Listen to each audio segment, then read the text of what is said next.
Beneath the moon's pale drift, where the night gently cools the breath of the desert, there is a question that has lingered for centuries. It rises like a soft exhale over the dunes, a wondering carried on a wind older than memory itself. How does a city vanish without ever truly leaving? It is said that in the silent hours before dawn, if you stand at the crest of the tallest dune and listen with the patience of stone, you may feel something stirring beneath the sand. Not a tremor, not a sound, only a presence, a faint awareness, like the murmur of a story waiting to be told. And if you look closely at the dunes themselves, at their rise and fall, you might notice the smallest suggestion of shapes, curves softened by time, silhouettes resting just beneath the surface. Some whisper that the dunes breathe, some whisper that they remember, and some whisper that a city lives there still, hidden beneath a veil of drifting gold. Tonight, under this moonlit hush, we walk toward that quiet mystery, toward a place that has been waiting in the dark for longer than any living voice can recall.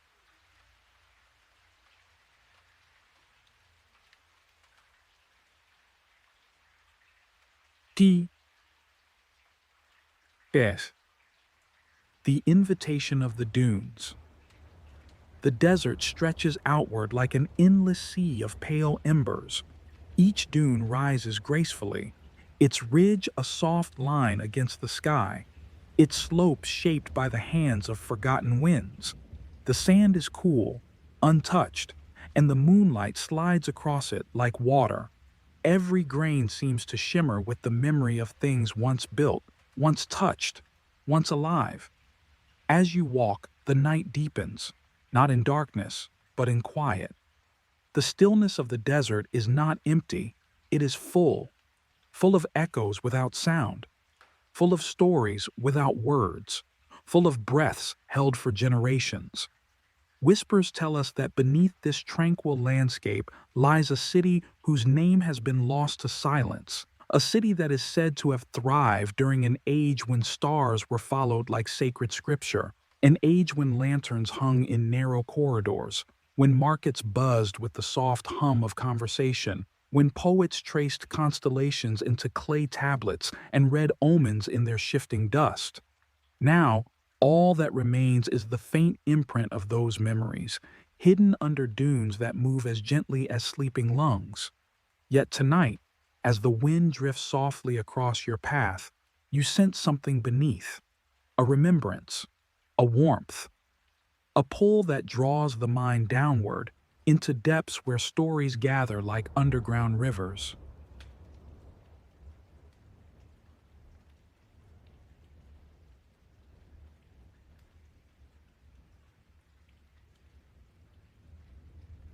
Hints beneath the sand. Imagine yourself standing at the base of a towering dune, one that curves like the bow of a great ship. The moonlight rests on its surface, sliding down the slope to reveal a faint line, a place where the sand seems almost to part, as though a doorway lies beneath. You kneel, press your palm lightly against the cool surface. Beneath the silence, something waits. Whispers tell us that the city below once glowed with 1,000 lanterns. Stone corridors carried flickers of firelight, warming walls carved with symbols that spiraled into meanings we no longer understand. These carvings, it is said, were illusions of movement, lines that shifted ever so slightly when watched too long, patterns that revealed secret paths when seen from the corner of one's eye. Elders of distant tribes speak of this place as the city that listened, a place where priests stood at the highest towers and read the winds like messages from unseen realms, where the desert itself was not feared, not fought, but revered, believed to be alive, carrying wisdom through the shifting of its dunes. Some believe the city was built in harmony with the breathing of the earth, that its streets aligned with celestial rhythms, its gates opened toward constellations that guided souls through life and into the afterworld. But all of this now is only memory, only myth. and yet something still whispers beneath the sand.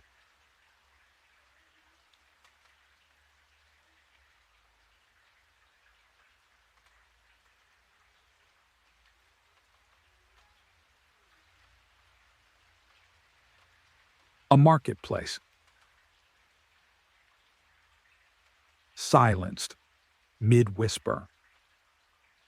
As you step further into the dream of this buried world, allow yourself to imagine the marketplace that once lay at its center. Not a place of noise or clamor, but a gentle heart of the city, where pottery chimed softly in the breeze, where woven cloth swayed like petals, where the murmurs of life flowed together into a quiet harmony. Now, in this imagined stillness, picture it frozen in time, frozen not by cold but by sand, by centuries of drifting grains that sealed every doorway, filled every bowl, and covered every trace of human breath. There are stories that speak of one final night long ago, when the winds rose with sudden ferocity and the moon was eclipsed by a veil of dust. By morning, the marketplace was gone, stalls buried, lanterns smothered, paths erased, not destroyed, only hidden, as though the desert had swept the city gently into its arms and whispered, "Rest now." Some believe this was no tragedy but a choosing, a surrender to the shifting seasons of the world, a decision made not out of fear but out of reverence, for silence, for darkness, for the sacred unknown.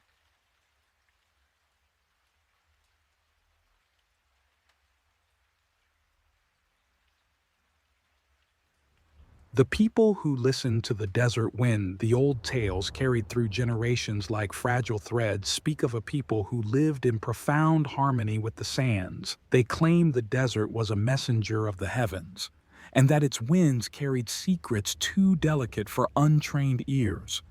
Rituals were held at dusk and dawn, when the light softened and shadows stretched like low prayers across the earth. Villagers would gather on terraces carved from pale stone, their faces turned upward to greet the stars as if greeting old friends. It is said they believed each soul was a spark that drifted between earth and sky, guided by constellations glowing faintly above. When a person's life neared its end, they were brought to the dunes outside the city. There, the wind would lift a handful of sand, swirling it in a gentle dance, as though the desert itself were embracing them. The people watched these spirals with reverence. They believed the stars spoke through them, that the patterns traced by the wind revealed where the soul's next journey would lead. And when the desert lifted its breath completely, covering the city, sealing its corridors, veiling its gates, they believed this was simply another turning of the cosmic cycle, the city's own transition into a deeper, quieter realm.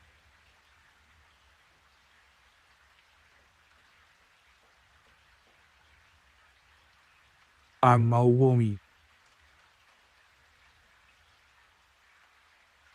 The gate, sealed by drifting dunes. As you continue to drift deeper into this nocturnal landscape, you imagine the great gate that once welcomed travelers into the heart of the city, carved from a single slab of stone, adorned with constellations etched delicately into its surface. It marked the threshold between the world above and the world within. Now, only its upper curve remains, half exposed, like the brow of a sleeping guardian. Sand clings to its carvings, filling the star-shaped glyphs until they resemble constellations swallowed by fog.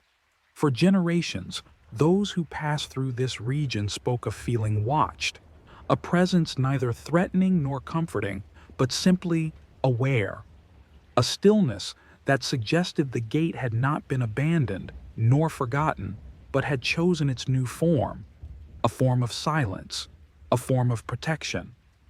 Perhaps it was never meant to be reopened. Perhaps it guards a truth that grows softer with time. Or perhaps it is merely dreaming, waiting for the moment when the sands shift once more.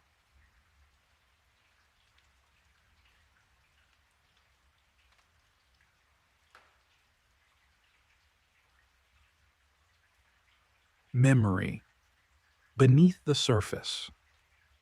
As the chapter deepens, the desert becomes less a physical place and more a realm of memory. The sand is not an obstacle, it is a veil, a covering placed with tenderness over stories too fragile for constant exposure. Every grain carries a fragment of what once was. Every drift echoes a prayer left unfinished.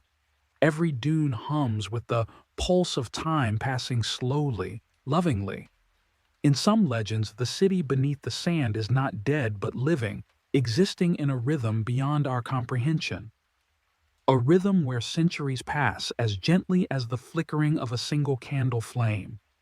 A rhythm where silence is not emptiness but a sanctuary. It is said that if the dunes were ever lifted, the city would dissolve like breath on glass, because it thrives only in secrecy, only in stillness, only in the sacred half-light where memory and myth intertwine.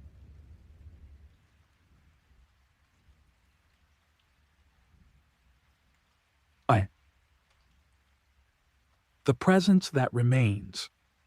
And so, as the night grows deeper, you reach the far edge of this hidden world, a quiet ridge that overlooks an expanse of silver dunes. Nothing moves, nothing calls, nothing breaks the silence, yet you feel it. A presence as steady as the mountains, as soft as falling dust. A presence that suggests the city remains, not in ruins, not in fragments, but in a state beyond time.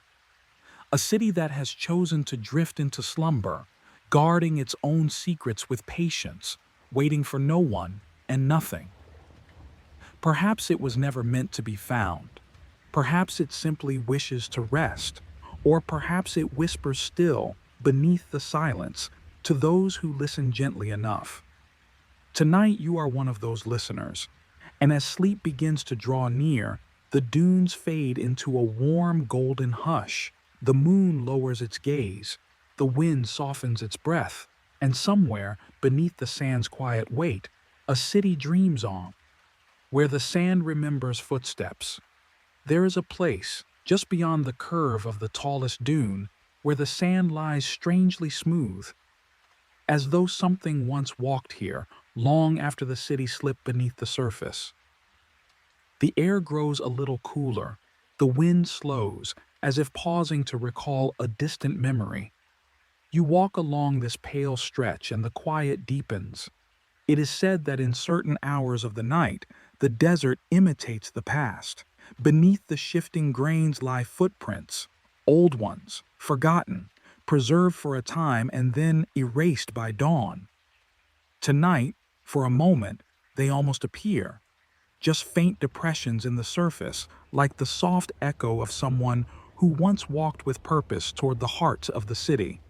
Some believe these footsteps belong to priests of the wind, those who carried messages between the world above and the world below. Others say they belong to wanderers who sensed the city's presence long after it disappeared, drawn not by sight, but by intuition.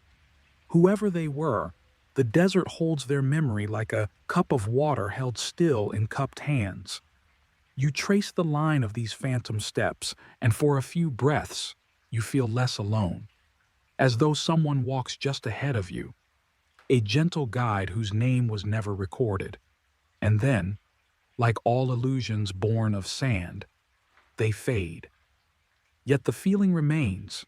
Some presence has walked here before and perhaps walks here still, in the places where memory continues, even after all else falls silent.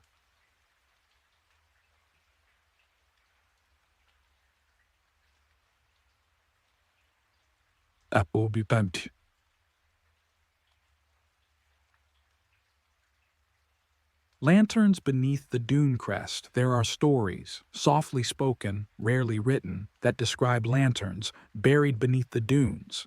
Lanterns that glow only in dreams or in moments when the moon's angle is just right. Lanterns that belong to the night watchers of the hidden city. Imagine them now, small vessels of bronze, etched with spiral symbols, resting within chambers that have not felt human breath in centuries. They lie in rows along narrow passageways, like constellations scattered across stone. Some say their flames never died. Some say their light slipped into the sand itself. When the moonlight touches this part of the desert, you almost see it. Faint glimmers deep below, hints of a warm glow that cannot be explained. Not bright, not clear, just soft pulses, like heartbeats beneath the earth. Whispers tell us these were more than lanterns. They were guardians of memory. Their light was said to keep dreams alive, illuminating paths meant only for the soul. Tonight their glow feels closer, not visible, not certain, just sensed. A warmth beneath your feet, a comfort that has no source, a quiet companionship from something that has waited far longer than you have lived. Perhaps the lanterns still burn. Perhaps they burn not for the city that once was, but for the travelers who wander above it, seeking without knowing what they seek.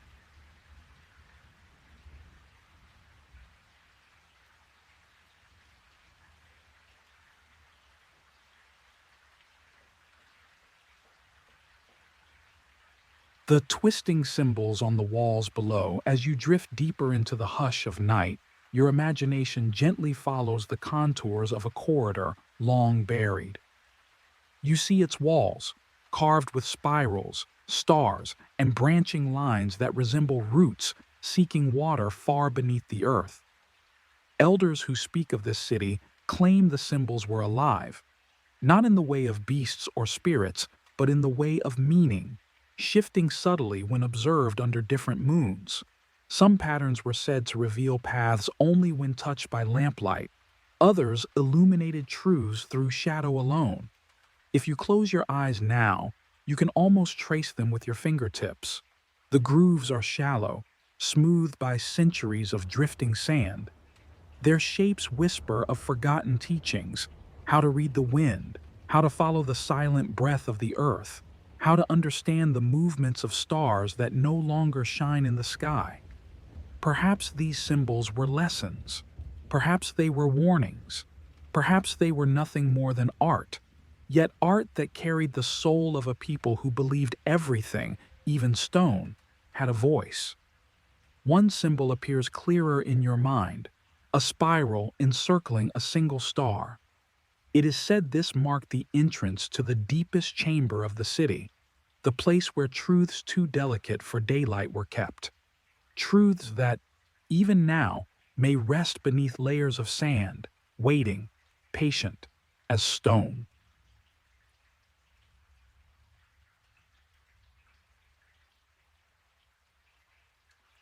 The breath of the hidden city. Some nights wanderers claim the dunes shift in ways that echo breath, a slow rise, a quiet fall, a rhythm too steady, too deliberate to be mere wind. You pause at the ridge, feeling the desert's inhale, the faint lift of sand as grains shift almost imperceptibly. Then the exhale, the soft settling of tiny particles returning to rest. It is easy to imagine the unseen city below doing the same. Some believe the city became a living thing the moment it vanished, that when the sand covered its rooftops and sealed its gates, the city adapted. Instead of ending, it began to breathe in a new way, through dunes instead of corridors, through wind instead of voices. Beneath your feet, the ground feels warm, as if holding on to heat from long ago. A warmth like memory, a warmth like presence. It is said that certain travelers who sleep upon these dunes dream of corridors lit by lanterns, of marketplaces filled not with noise but gentle murmurs, of gates that open at the touch of a hand, even though no hand is truly there. No dream is ever exactly the same, yet every dream shares the same quiet message: we are not gone.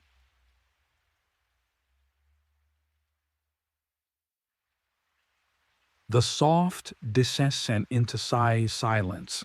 The night deepens, the moon lowers, The dunes soften into one sweeping, gentle landscape of silver and shadow.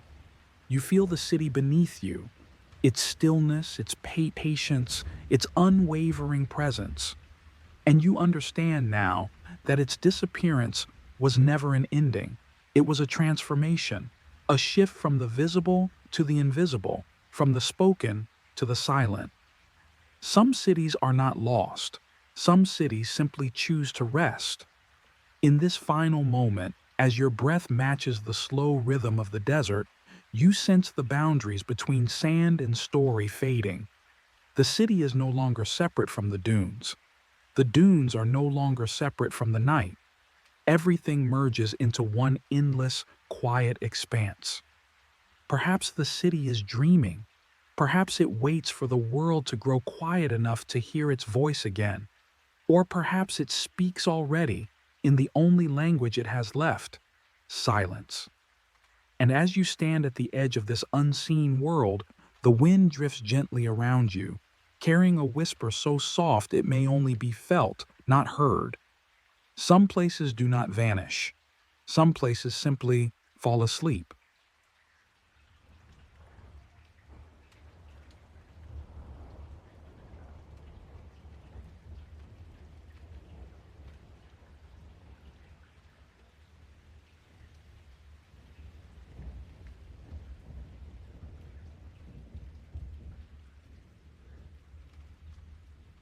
The invitation. It is said that in forgotten corners of the desert, where dunes wander like slow-breathing giants, and the wind carries only the murmurs of long-vanished footsteps, there stands an archway no map dares to draw. Its stones lean inward, as though listening. Its shadows rest thick and undisturbed. And at its center, suspended from an iron hook worn thin by centuries, a lantern burns, a single flame, quiet, unwavering, a heartbeat of light in a place abandoned even by memory. The lantern's glow spills softly across the sand, gold on pale ash, casting a trembling path across stones shaped by hands that have long returned to dust. No traveler has passed here in ages, no caravan, no priest, no wandering seeker of the night. And yet, the flame endures.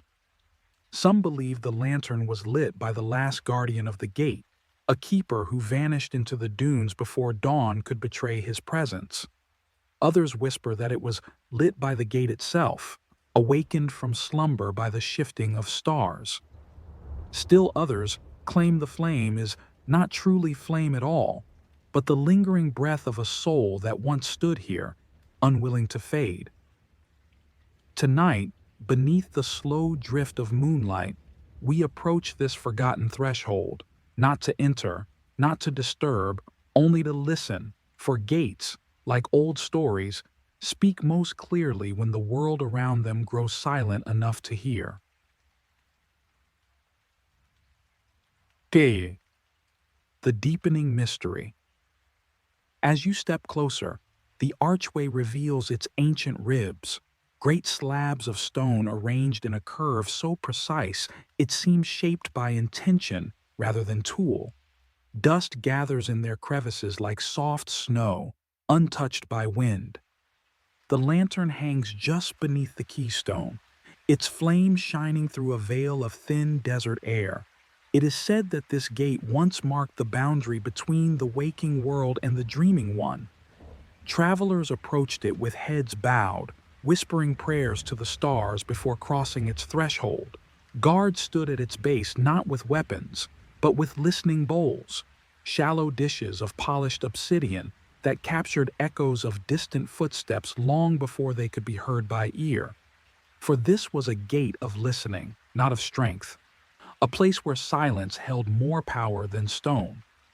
Whispers tell us that priests walked the corridor beyond, tracing spirals in the dust to read messages from the heavens.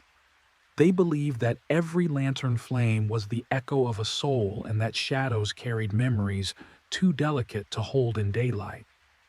Here, they gathered stories that arrived not through speech, but through breath, soft exhalations of wind that slipped beneath the archway like secrets. As you pass beneath the curve of the gate, the lantern's glow expands in gentle ripples, illuminating murals carved into the stone. They are faint, worn, their edges softened by centuries of drifting sand, yet still alive with meaning. You see figures carrying flames cupped in their palms. You see stars aligned in patterns no longer recognized. You see a procession of robed guardians walking into the desert as though into a vast cathedral. Some believe these carvings depict the Great Departure, the moment when the people of the city vanished into the dunes carrying their light with them, not in fear, not in grief, but in devotion to a secret whispered to them alone, a secret the gate was charged to protect.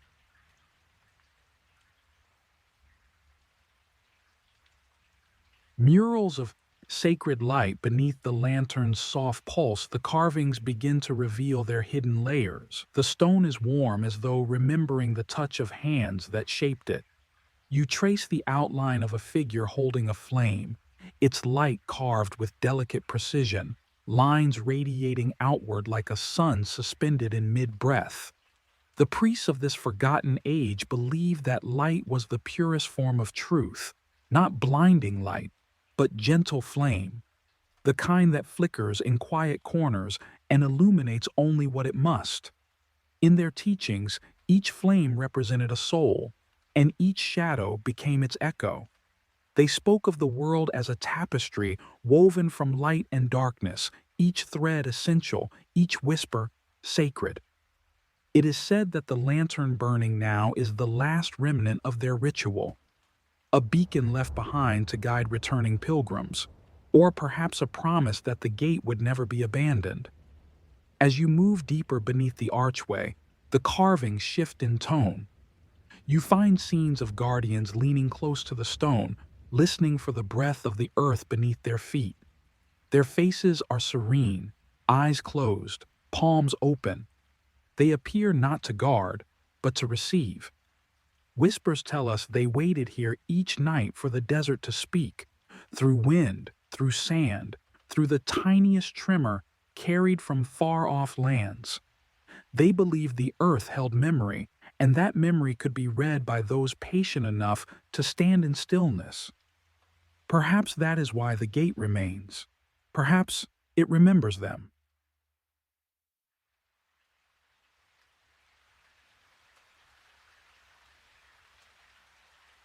The ceiling of the gate. Farther along the archway's curve, beneath a thick veil of dust, another series of carvings emerges. This time, the scenes are simpler, shapes rather than figures, spirals, waves, concentric circles that suggest sound, breath, and movement. These markings, some believe, are records of the day the gate was sealed. Legends say an age of sacred silence fell upon the city, a silence so profound and so sudden that even the wind dared not speak. The people gathered their lanterns and walked beyond the dunes in a long shimmering line, disappearing like a constellation fading into dawn. No one knows where they went. No record remains. Only these carvings and the lantern.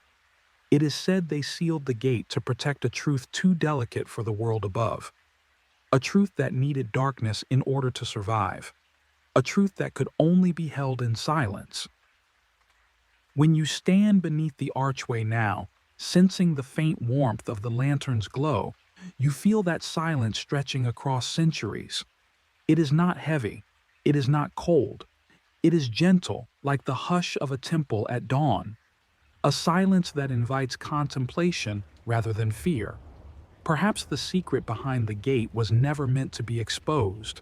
Perhaps it is not a single truth, but the presence that endures here, a presence that listens still. The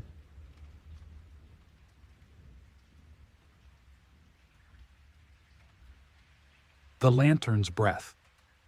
Now your attention returns to the lantern. Its flame is small, no larger than the petal of a desert flower, yet impossibly steady. It does not flicker in the breeze, it does not fade. It burns with a softness that feels almost alive. Some claim the flame responds to thoughts, shifting with the moods of those who stand beneath it. Others believe it is fueled not by oil, but by memory itself. You watch closely.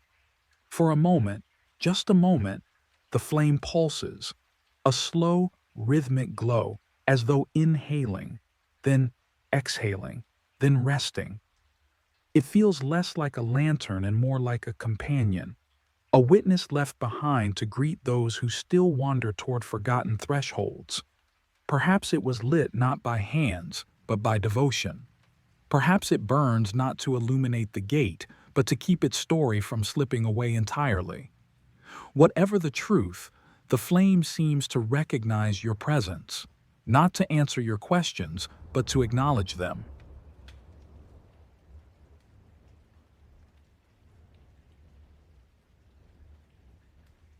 The fade into silence, the night deepens, the desert quiets, the lantern glows, and as you stand beneath the forgotten gate, the world beyond the archway begins to soften. The dunes blur into the horizon. The stars drift like slow-moving embers. The air thickens with the weight of all that has been left unsaid. Some voices only echo when we are ready to listen. And perhaps this lantern has been waiting for someone willing to hear its silence.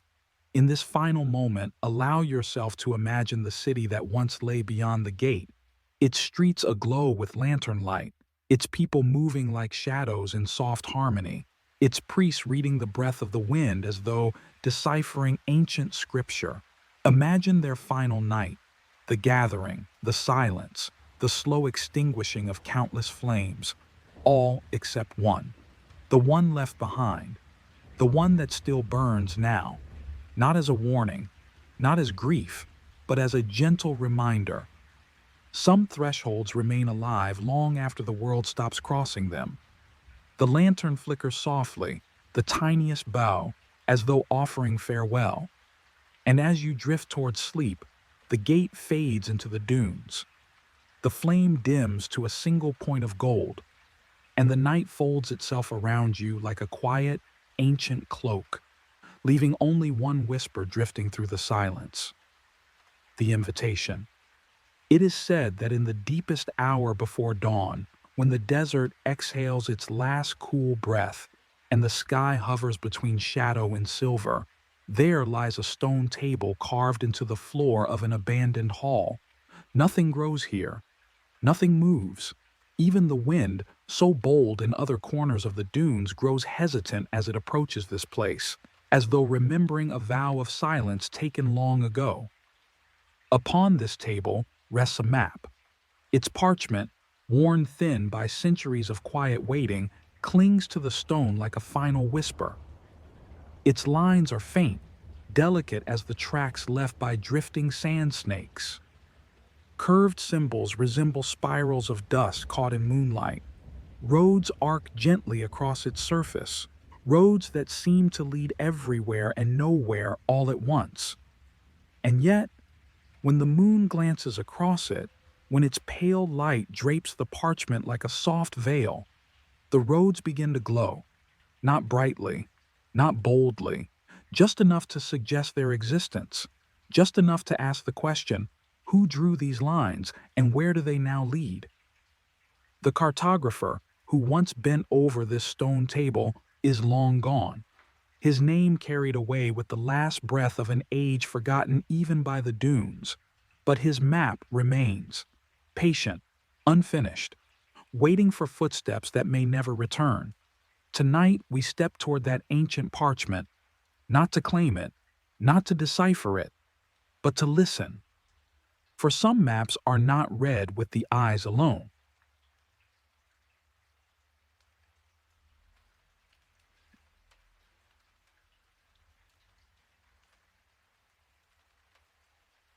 The deepening mystery. When you lean over the stone table, the first thing you notice is how quiet the world becomes. Sound seems to drift away from you, as though the map itself draws Siemens into its center.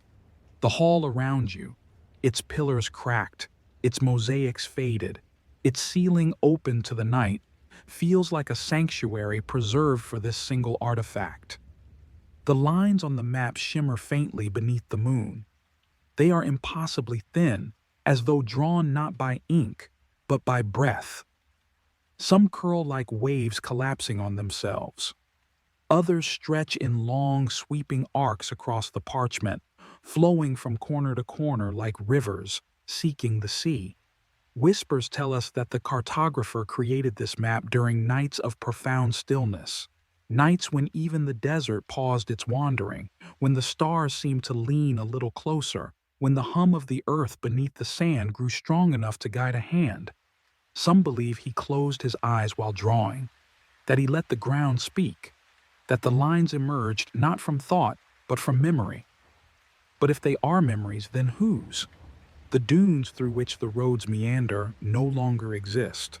The chambers they lead to have long been swallowed, buried beneath centuries of shifting sand. Yet the roads remain drawn as though their destinations still shine with life, as though the cartographer was tracing something more enduring than stone. Perhaps he was mapping echoes. Perhaps he was mapping dreams. Or perhaps he was simply listening to a world that most had forgotten how to hear.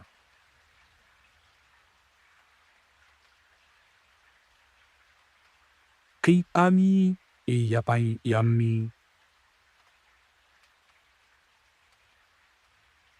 Roads toward the moonlit chambers. As you follow the faintest road across the map, your mind begins to drift. You imagine its path winding between dunes that rise like sleeping giants beneath the stars. The road curves toward a place marked only by a circle, a hollow shape drawn with the gentlest touch, almost invisible. It is said this symbol represents the chambers of moonlit water. According to fragments of ancient journals, written in careful script, each page smelling faintly of crushed flowers and dust, there once existed stone pools deep within the desert. Their surfaces were polished until they gleamed like mirrors, catching the moonlight and holding it as though it were liquid silver. Priests would descend into these chambers during certain nights of the lunar cycle, carrying scrolls etched with thin, wavering lines. They believed the reflections in the water revealed more than light. They revealed truth, a truth that lived in silence, in patience, in the slow undulation of shadow. Some claim the pools still lie beneath the dunes. Some claim the moon still finds them. But only the map remembers how to reach them. You trace the next road. Its arc is elegant, sweeping like the tail of a comet. It leads to a triangular mark, a tower so deeply buried that its bells, it is said, still ring beneath the earth.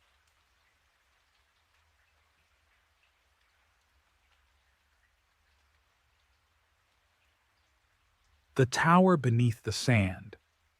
It is a strange thing to imagine a bell ringing beneath the surface, its sound muffled, its echo trapped in soft layers of dust. Yet those who wrote about the tower believed that its bells did not ring for the living. They rang for the earth itself. Their chimes were meant to guide lost souls wandering through the dunes at night, offering them comfort in the darkness. The journal entries describing this tower speak of spiral staircases twisting downward instead of upward, of windows that open not to the sky but to chambers hidden underground.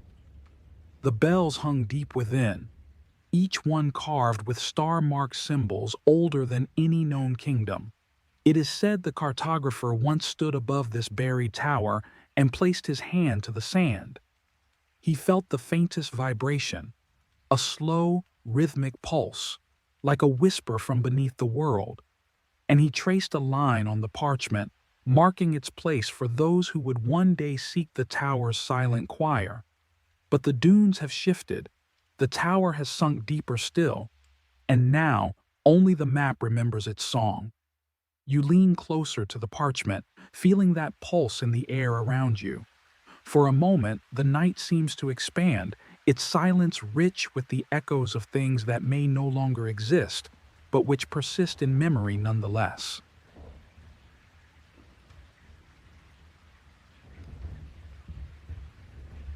The cartographer's unseen in Who was this cartographer, truly?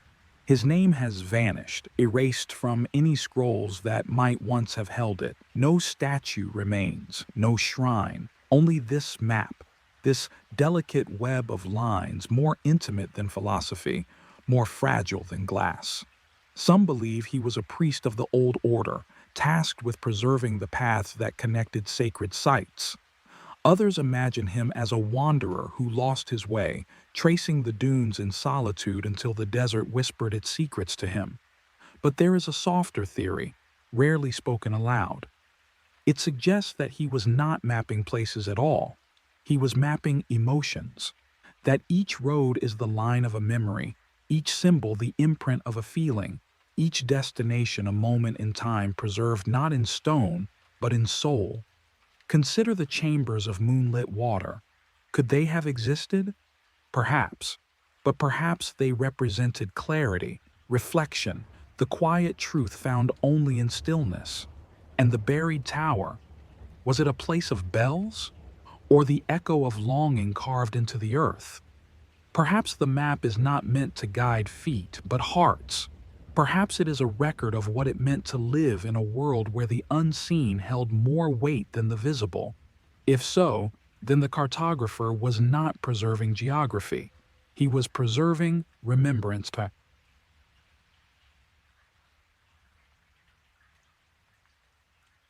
Yay! Where the roads truly lead, the longer you look at the map, the more the roads begin to blur, not from age, not from fading ink, but from revelation. They do not lead in straight lines, nor do they conform to the world outside the hall. Instead, they bend like breath, they twist like memory, they branch like paths taken in dreams. The map begins to feel alive, not sentient, not conscious, but quietly aware.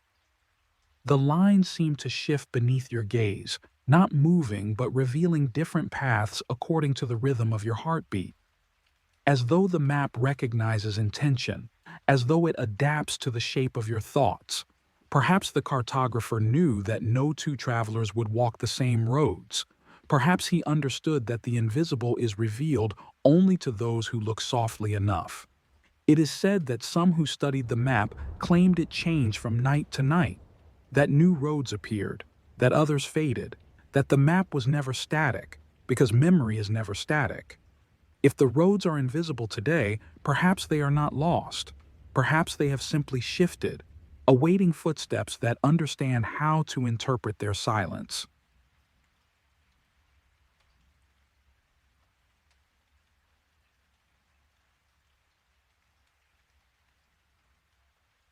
The fade into silence. The moon lowers now, sliding behind a veil of drifting cloud. The hall grows dim, the lines on the parchment fade back to breath, barely visible, almost imagined. The map retreats into stillness, returning to its patient slumber. You step away from the stone table and the silence feels heavier now, not oppressive, but tender, like the closing of a book whose final page is not an ending, but a pause. Perhaps the cartographer mapped what no eye could see. Perhaps the roads he traced have drifted into new realms. Or perhaps, beneath the shifting sands of the world, they remain exactly where he left them, waiting for someone who can see with more than sight. Some voices only echo when we are ready to listen, and some roads reveal themselves only when our hearts move quietly enough to follow. Tonight, the map sleeps, but its whisper lingers. Not all roads vanish. Some simply wait beneath the silence. It is said that in forgotten stretches of the desert, where dunes move like drifting breaths and the night folds itself into soft ribbons of silver, a sound sometimes rises through the stillness. Not a voice, not a wind, only a single tone, faint as a memory, resonating beneath the crescent moon. Tonight, that tone is your invitation, a soft echo, a gentle trembling in the air, a note that seems to come from nowhere and everywhere at once. It rolls across the dune tops like a pebble dropped into a pool of starlight, rippling outward through the dark. It lingers long enough to stir curiosity, long enough to feel familiar, though you cannot name why. And before you realize it, your feet are already carrying you forward, guided not by sight, but by sound. Whispers tell us that echoes are the desert's way of remembering, and that beneath certain nights, the rare ones marked by a thin crescent moon, the earth speaks in small vibrations, calling wanderers toward places where silence was once worshipped. Tonight, you follow that whisper.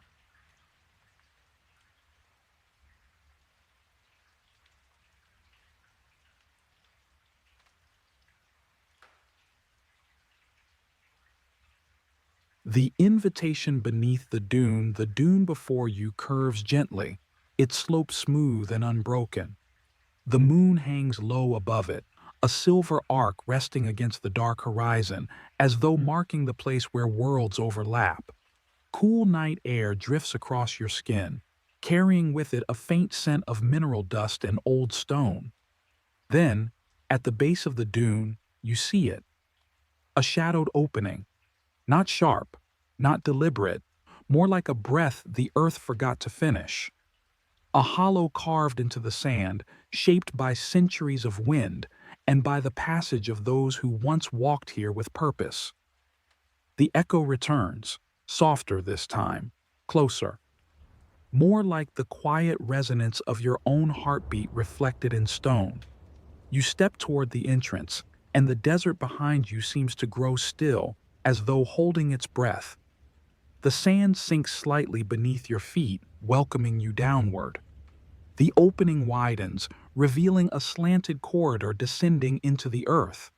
The air grows cooler still, touched with the faint dampness of underground places. It is said that this temple was carved as a refuge for truths too delicate to bear the sun, truths that thrived only in darkness, in silence, in the hush that exists between one breath and the next. You take your first step inside, and the stone answers. A soft tone rises beneath your foot, gentle, clear, impossibly pure, ti, as though the temple is greeting you.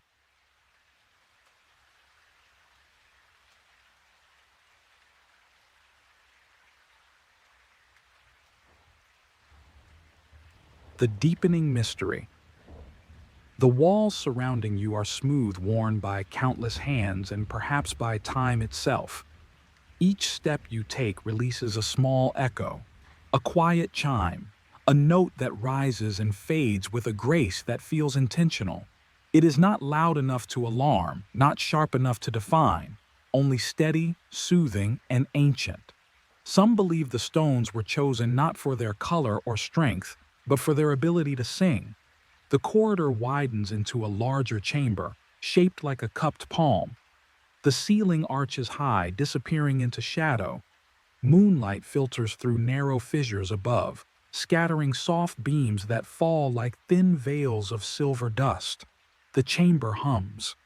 Not a noise, not quite silence, just a subtle vibration, the gentle rhythm of a place that remembers. You pause, allowing your breath to slow, allowing your thoughts to soften.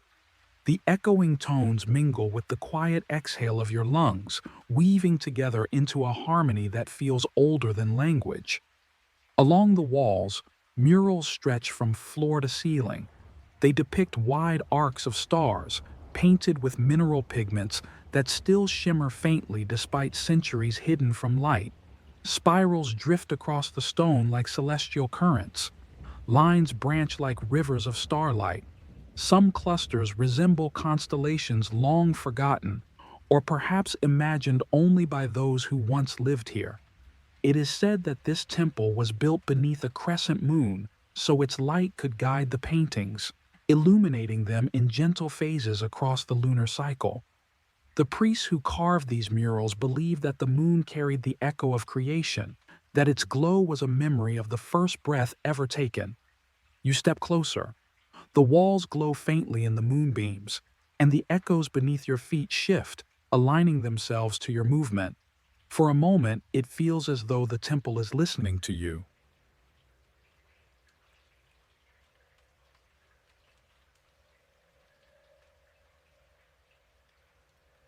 The Earth's heartbeat. You wander deeper into the chamber. The floor tilts slightly downward, leading to a narrow doorway framed by two pillars etched with swirling patterns. These spirals are smoother than the rest of the carvings, their grooves worn down by centuries of reverent touch.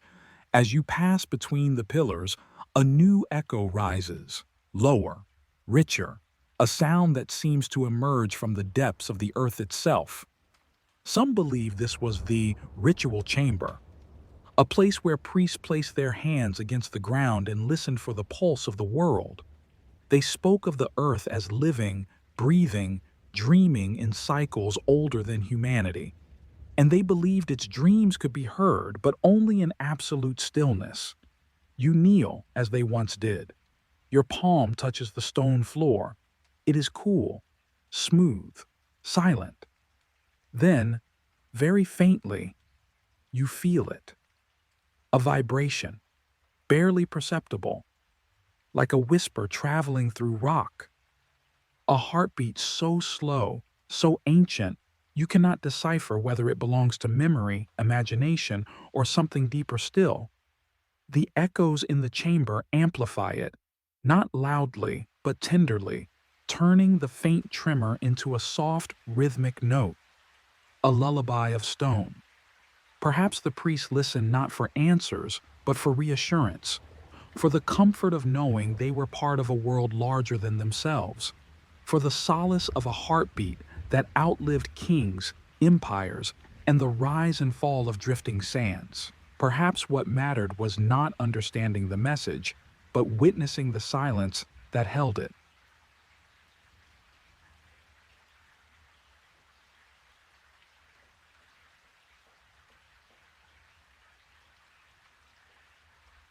The sanctuary of fragile truths. The next chamber reveals itself slowly, as though reluctant to be seen. Its entrance is narrow, its roof low. You step forward carefully, your echoes shifting again, smaller now, like beads rolling across polished stone. Inside, the walls curve inward, forming a sanctuary. A single bowl rests at the center, a shallow vessel carved from pale stone, filled with fine dust that sparkles like crushed stars. Whispers tell us the bowl once held scrolls, scrolls made not of parchment, but of thin sheets of mineral sediment. Their surfaces captured vibrations, literal recordings of sound, etched in delicate patterns by tuning forks held against the clay. Priests would run their fingers across the patterns to hear the memory stored within. No scrolls remain now, only dust.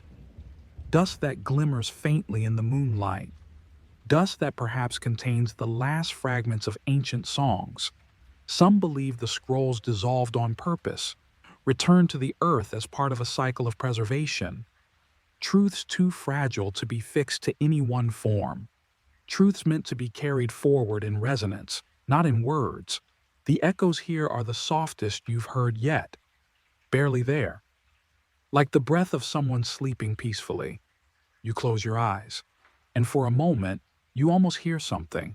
Not a tone, not a word, only a sense of presence, as though the prayers whispered in this chamber long ago still drift gently through the air, refusing to fade entirely.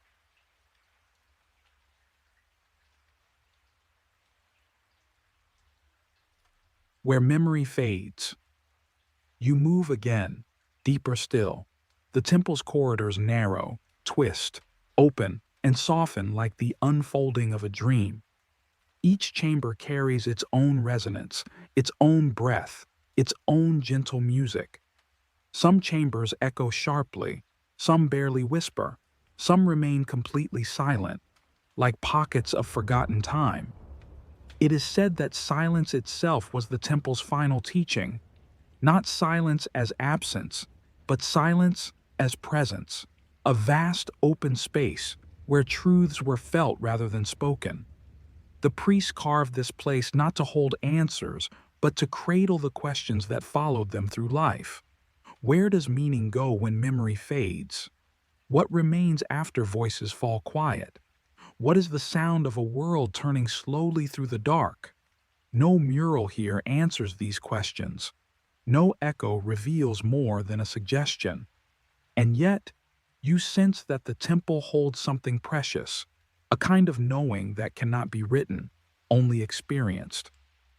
You pause in the largest chamber yet. It lies beneath a cracked dome through which the crescent moon peers like a watchful eye. Starlight flows across the floor in soft ribbons, and the echoes rise like a choir, not loud, not distinct, just layers of gentle resonance, tones that fold around one another like waves drifting toward the shore. Some believe these are the voices of those who once prayed here. Others believe the stone learned their prayers and now repeats them in fragments, like an ocean remembering every tide. Whatever the truth, the chamber fills with a calm so deep you can feel it resting on your skin like cool water.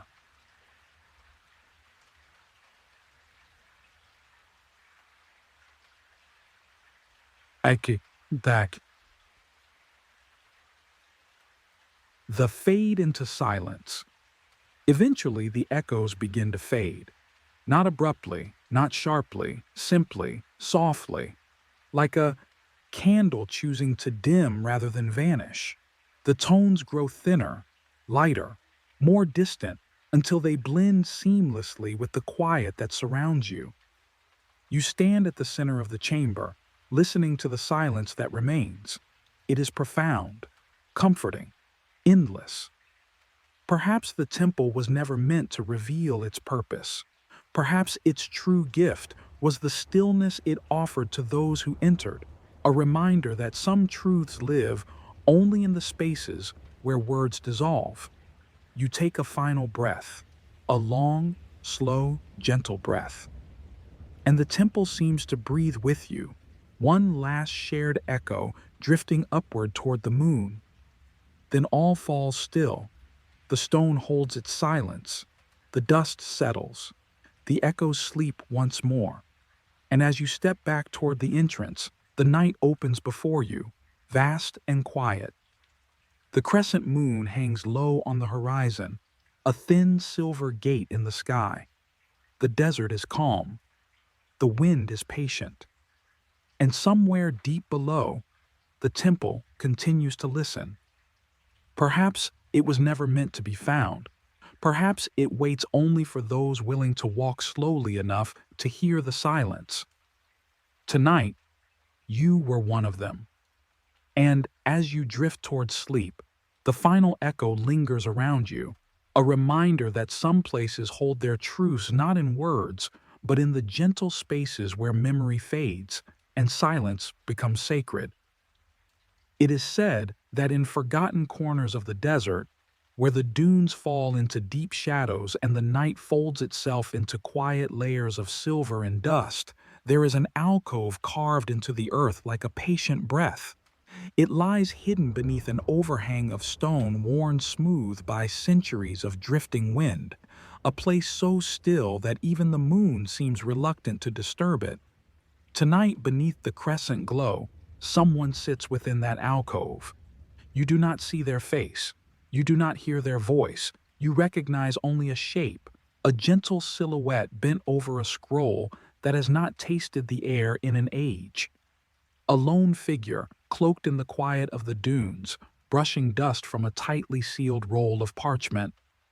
Their movements are slow, reverent, as though they are touching the last heartbeat of something long vanished. The keeper, as stories call them, the guardian of the unremembered, the one who watches over truths that have slipped from collective memory like water seeping into sand. The scroll trembles softly in their hands as though waking.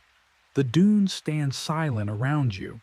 The wind stops wandering, and the world narrows itself to a single moment, the moment before the past exhales. The keeper lifts the scroll. The seal falls away like brittle petals, and the old world, begins to breathe again.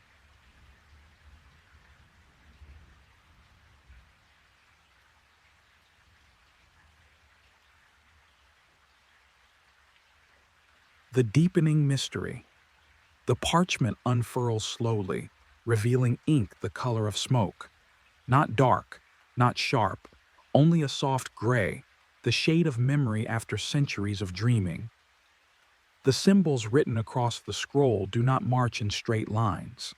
They ripple, they curve, they appear delicate enough to crumble if you so much as blink. Whispers tell us this chronicle was written during the final nights of a kingdom no longer named, a kingdom that listened to the desert as one listens to prophecy, a kingdom that believed silence was a language and that the dunes carried messages from the unseen. The keeper offers no explanation, no introduction. They simply hold the scroll open, allowing the moonlight to fall upon it like a thin veil, and under that silver touch, shapes begin to emerge, faint at first, then clearer, as though the scroll itself recognizes the presence of a listener. A phrase appears, translated not by words, but by feeling. Where memory fades, truth becomes gentle. You lean closer. The scroll shows the outline of a city carved into stone terraces, each one lined with bowls of water that captured moonlight like liquid mirrors. It was said the people gathered there during the waning crescent, offering reflections instead of prayers. They believed that water touched by the moon carried wisdom, and that by gazing into it they could glimpse the paths their ancestors walked. Further along the parchment, swirls of ink depict figures raising their arms toward the night sky, not in worship, but in listening. The desert wind, it seems, carried more than sand. It carried chants, chants that drifted from dune to dune, gathering strength, echoing rituals too delicate for the daylight. The keeper turns the scroll slightly, and the ink shifts, not physically, not visibly, but the meaning shifts. Lines that once appeared as dunes now resemble waves, figures become shadows, symbols stretch and weave into new forms. The scroll is not a record, it is a living thing, a reflection of the one who reads it.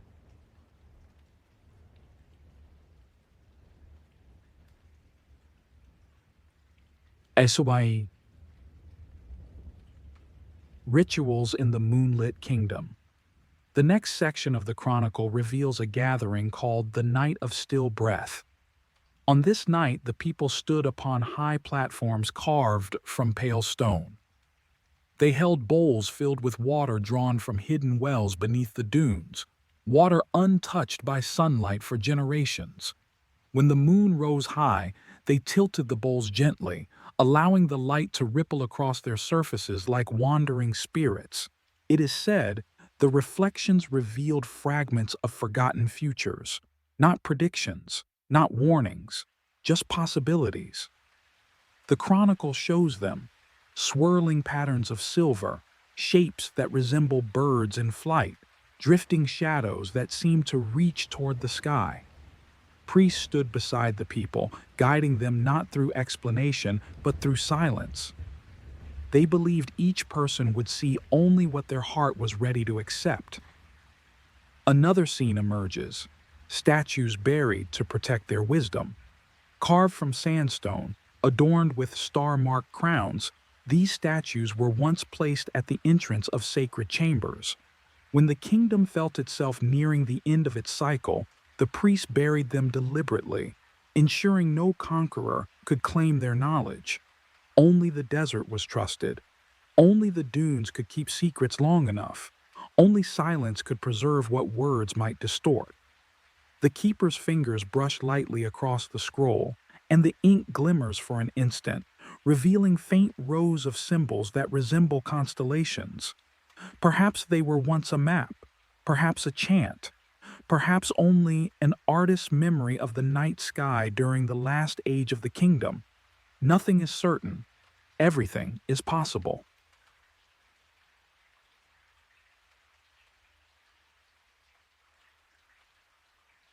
Fact. A chronicle that breathes. The keeper tilts the scroll again, and once more the meanings shift. What appeared clear moments ago now seems veiled.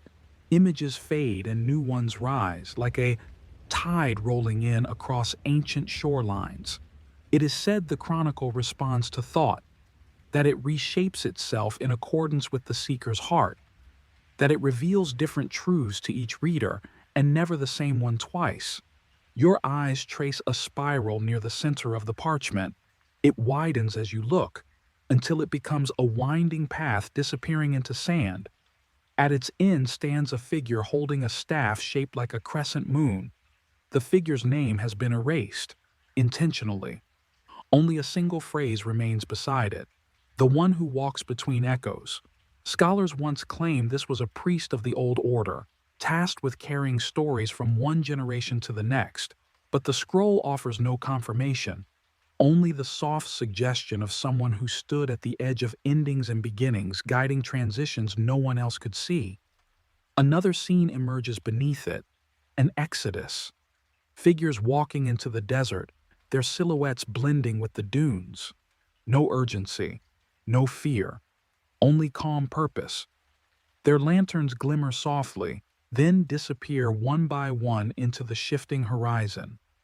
The chronicle does not explain where they went, nor why, nor whether they expected to return. Perhaps some histories are not meant to be preserved. Perhaps they are meant to be felt only in fragments, like echoes of a melody heard once in childhood, still lingering decades later.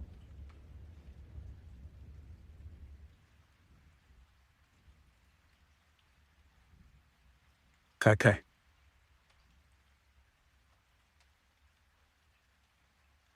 The keeper's presence. Through all of this, the keeper remains silent. Their outline shifts as the moon moves. Sometimes they seem tall, sometimes frail, sometimes indistinct, like a person made of shadow and memory rather than bone and flesh. They do not gesture, they do not guide. They simply hold the scroll open, as though offering companionship rather than explanation. Their presence is enough, a gentle reminder that not all knowledge is meant to unfold quickly, that some truths arrive only when approached with reverence. Occasionally, the keeper tilts their head slightly as if listening, but you hear nothing, only the breath of the desert, steady and patient. And yet, you sense something unspoken between you, a quiet understanding shared across centuries. Perhaps the keeper has spent a lifetime reading this chronicle. Perhaps they have forgotten more than they remember. Perhaps they remain because the scroll has chosen them, and they have chosen the scroll in return. Some believe every chronicle seeks a guardian. Some believe guardianship is not chosen, but received. Whatever the case, the keeper sits with a tenderness that suggests devotion rather than duty.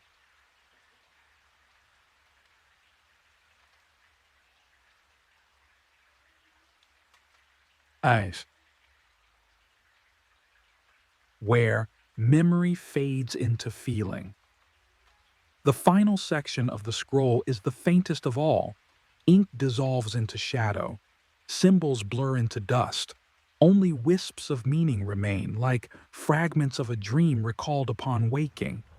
The scroll speaks of a final ritual performed in absolute silence, a gathering beneath a sky empty of stars, a circle carved into the earth, a breath held collectively by an entire kingdom.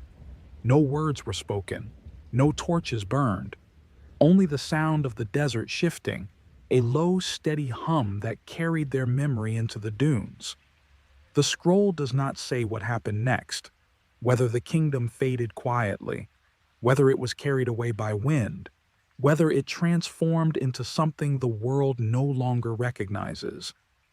Some voices only echo when we are ready to listen, and some histories reveal themselves only to those willing to hold ambiguity without fear.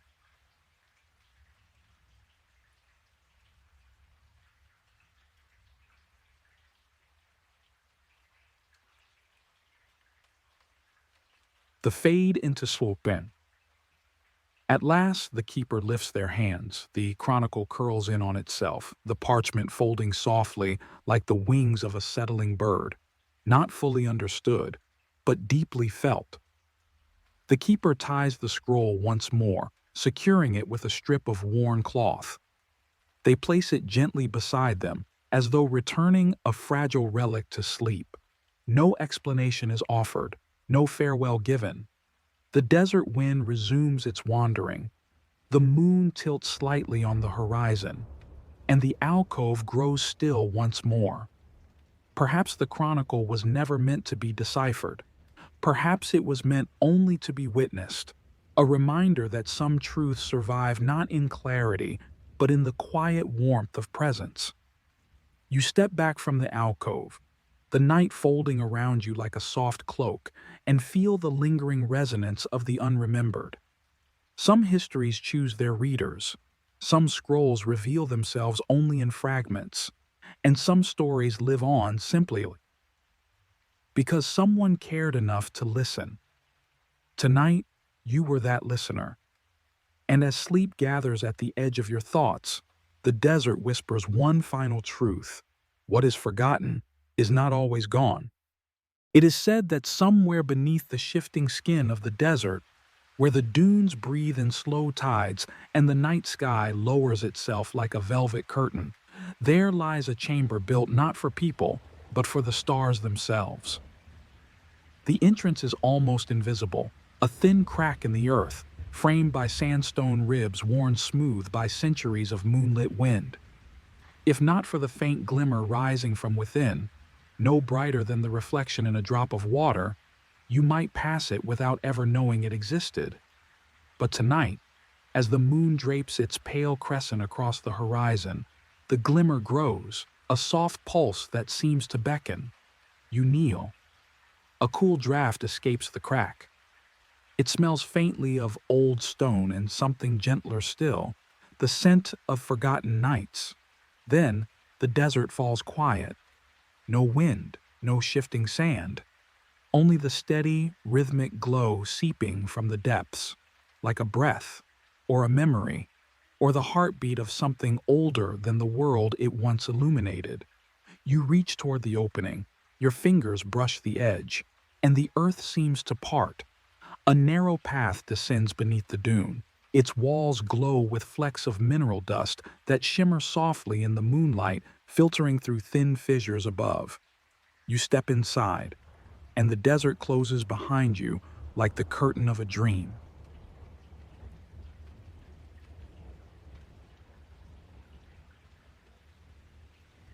The deepening mystery. The corridor winds gently downward in slow spirals, each turn revealing more of the soft, floating glow you glimpsed above. The deeper you walk, the quieter the world becomes, until even your footsteps seem to dissolve before reaching your ears. Some believe this place was carved during an age when the heavens were worshipped not as gods, but as teachers. A time when the people sought wisdom in the drifting patterns of starlight, when the desert sky was a sacred scroll and the nights were long enough to read it. As you reach the bottom of the passage, the space opens suddenly. Your breath catches. The chamber is vast, carved in the shape of a shallow bowl, its walls sweeping up and outward like the inside of a giant celestial instrument. The ceiling arches so high it vanishes into shadow, but somewhere above, narrow channels in the rock allow slender threads of starlight to fall into the chamber like silver rain. The stones lining the floor are polished smooth, each reflecting a faint, cool glow. Not from lanterns, not from flame, but from something softer, something that feels like the echo of starlight long since past. It is said that this chamber once captured the sky, not through windows or mirrors, but through resonance, a way of hearing the stars instead of seeing them.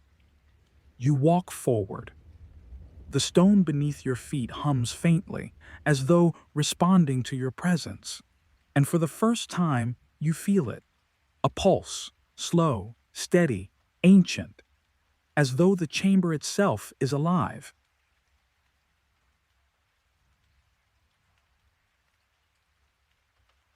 Where the stars once gathered, at the center of the bowl-like floor lies a circular depression, carved so perfectly that it seems grown rather than made. In its shallow basin rest thousands of tiny fragments, shimmering pieces of crystal, mineral dust, and fragments of smooth stone. This, whispers tell us, is where the stars once gathered. Not literally, not pieces of the heavens fallen into the earth, but the reflections of stars captured in a ritual older than any surviving text. Astronomer priests, robed in soft desert cloth, would gather here on certain nights when the moon waned low and the sky opened into a tapestry of deep blue. They carried polished bowls filled with water drawn from hidden catacombs, each bowl carved from stone so smooth it reflected light like untouched glass. They placed the bowls in the basin, tilted them toward the sky, and waited. It is said the starlight did not merely reflect, it entered.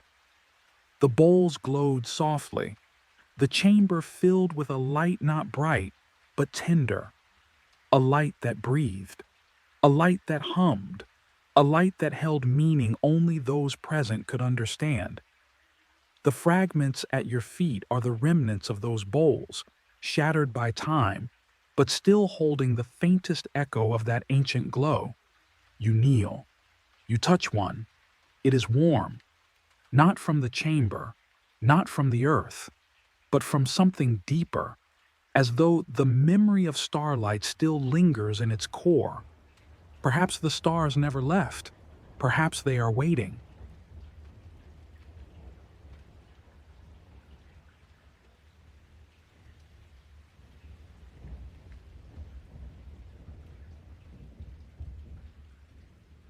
The ritual of silent listening, you walk deeper into the chamber, feeling the vibrations beneath your feet shift with each step.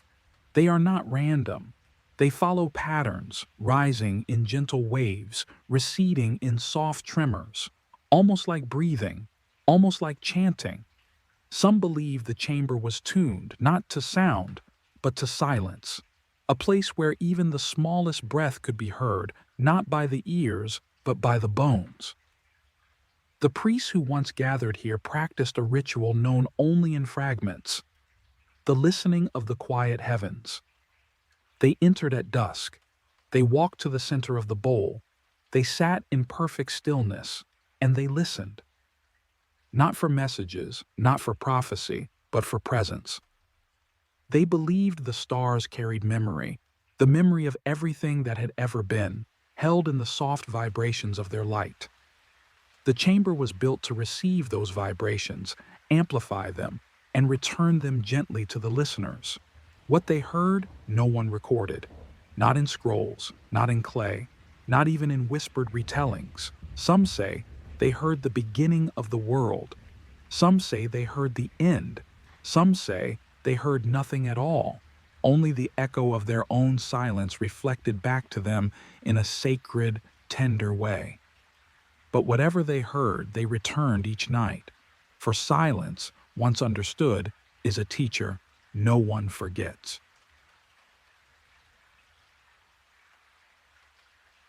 The hidden constellations. Your eyes drift upward, searching the dark of the ceiling. Slowly, so slowly, you begin to see faint carvings etched into the stone above. Constellations, but not the ones you know. Star patterns twist into unfamiliar shapes, spirals, branching lines, oceanic curves. Some resemble fish gliding through deep water. Some resemble wings. Some resemble nothing found in the sky today.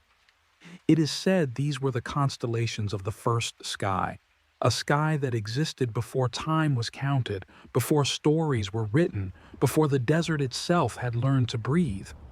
The priests carved them here because the world above changed. Stars drifted, patterns shifted, stories faded, but the ceiling stayed the same. And so, The constellations preserved here might be older than any sky humanity now remembers. You reach upward, your fingertips graze the stone, and for an instant you feel warmth, perhaps from the mineral dust, perhaps from the lingering memory of ancient ritual, or perhaps the constellations still glow softly in ways only the heart can sense.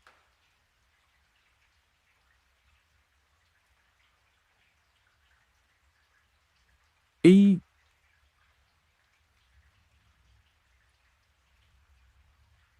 A chamber that remembers.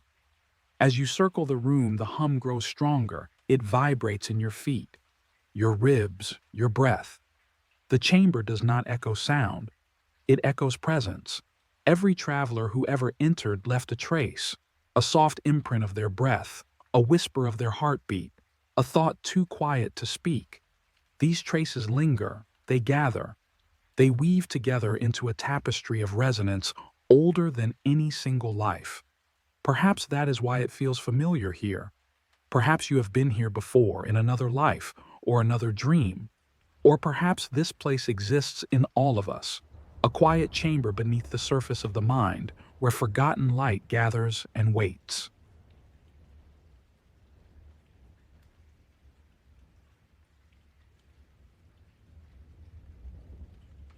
The fade into silence. Eventually, you return to the center of the bowl. You lower yourself. You sit. The chamber grows still. The vibrations soften. The light gently fades. You close your eyes. And for a moment so delicate you barely dare to breathe, you feel it. A presence. Not a voice. Not a message. Only a presence, like a hand resting on yours, like starlight touching water, like the memory of something you once knew but cannot name. Then, the hum dissipates. The chamber falls quiet. Only the faintest glow remains. Perhaps the stars no longer gather here. Perhaps they left long ago, or perhaps they still gather. But only when the night is ready, and when the listener has walked slowly enough to hear their silence. You rise. You step toward the passage. You ascend through the warm breath of the earth. At the entrance, the desert opens before you, the crescent moon watching from above, as though waiting for you to return. And as you take your final step into the night, a whisper drifts through the chamber below, too soft to hear, too gentle to define, but unmistakably there. Some voices only echo when we are ready to listen. Tonight, you listened. And as sleep gathers like soft sand around your thoughts, the chamber remains beneath you, quiet, patient, eternal, holding the memory of stars that once gathered and may gather again when the world grows still enough to feel their presence. It is said that in the vastness of the desert, where dunes drift like wandering thoughts and the horizon melts into an endless hush, there lies a path worn not by footsteps, but by intention, a path of silence. No stones mark its beginning, no signpost declares its name, no map records its course. And yet, those who walk here feel as though countless souls have already passed before them, souls who left no tracks, no voices, only a lingering presence that hums beneath the sand like a forgotten prayer. Tonight, beneath a pale dawnless sky, you find yourself standing at the entrance of that path. The air is still, the dunes breathe slowly, and the desert opens before you like an ancient book whose words must be read without sound. At the far edge of sight, barely visible through the wavering heat haze of memory, rests what once was a shrine, or perhaps only the idea of a shrine, for nothing remains of it now. No pillars, no stones, only a clearing where the sand lies strangely smooth, untouched by wind, as though the earth remembers the weight of worship and refuses to let it scatter. The pilgrimage to the vanished shrine begins with a single breath, a breath taken not to move forward, but to grow quieter. You inhale. The desert listens, and the journey begins.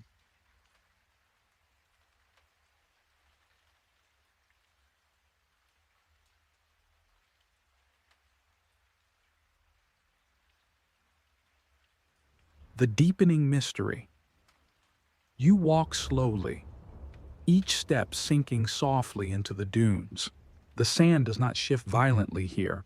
It moves with a gentleness that feels deliberate, as though guiding rather than resisting, as though welcoming you into a memory older than the shrine itself. Whispers tell us that this path was once traveled by seekers of silence, people who believed that wisdom did not shout, did not sing, did not thunder. It whispered, it waited, it revealed itself only to those who learned to still their hearts enough to hear the faint echo of truth beneath the surface of the world. These pilgrims carried nothing, no offerings, no tools, no weapons, only stillness. And as you walk now, the desert mirrors their steps. The wind fades, your breath softens, the world narrows into gentle focus. Ahead, scattered stones appear, tiny fragments half buried in the sand. At first they seem random, but soon you notice patterns, carvings, lines shaped like wings, circles marked by stars, spirals drifting like echoes frozen in stone. These were waymarkers, left not to point the way, but to remind the pilgrim to slow even further, to enter a state of listening deep enough that even the smallest grain of sand might speak. You pause at one stone. Your fingers brush the carving. It feels warm, as though holding the last breath of someone who touched it centuries ago. The spiral beneath your fingertips expands in your mind, unfolding like a memory you never lived. Then, the wind resumes, just for a moment, and the desert sighs. And you continue walking.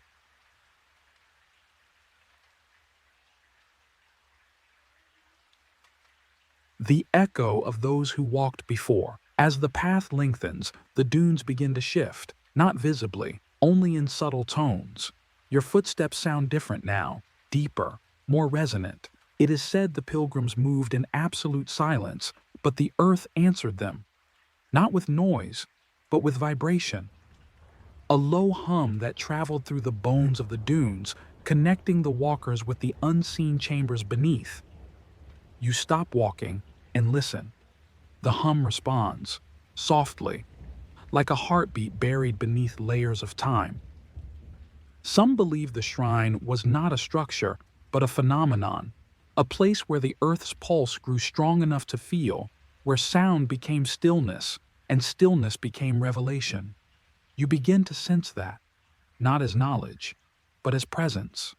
The sky grows dimmer now, not from clouds, but from a thin curtain of dust lifting with the dawnless light.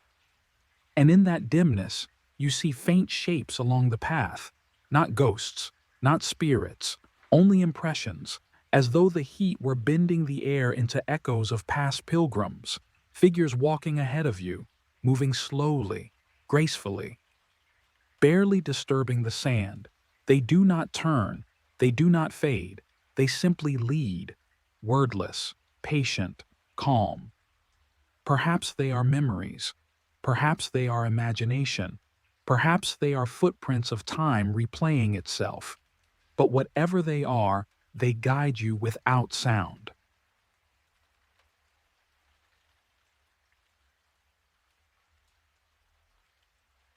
The clearing where the shrine once stood.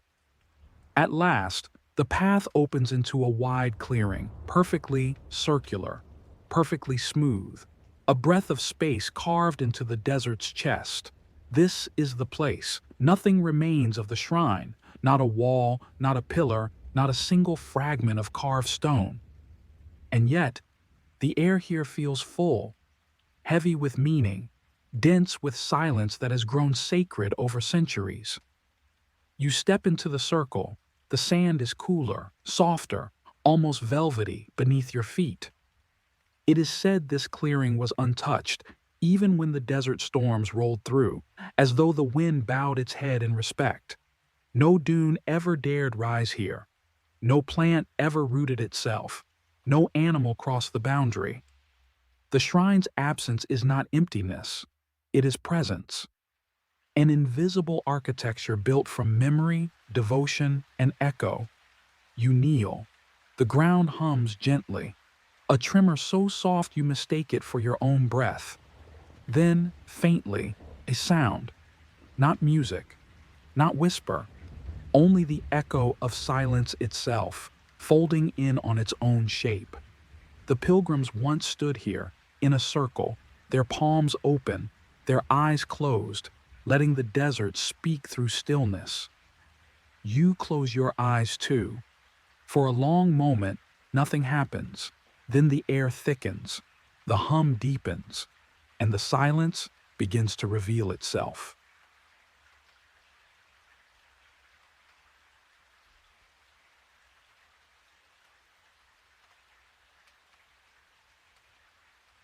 The invisible shrine.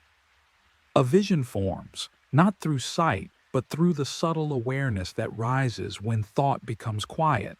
You sense columns, not stone, but shafts of air, vertical lines where silence gathers in concentrated form. You sense an altar, not physical, but a place where breath pauses naturally. You sense a dome, not overhead, but surrounding you, shaping the air into a sphere of resonance. The shrine was never built of stone. It was built of intention, of countless souls offering their quiet presence to the desert. Each pilgrim added a layer of silence, a delicate echo of devotion, until the air itself became sacred architecture. This is why nothing remains now, nothing physical, nothing structural, nothing the eye can see. Only the echo, only the hum, only the memory of a place shaped from the invisible. The desert did not bury the shrine, because there was nothing to bury. The shrine vanished because the world grew louder, too loud to sustain a structure made from quiet. But here, in this moment, beneath the crescent glow of a sky that remembers, you can almost feel it rising again, like a breath taking shape.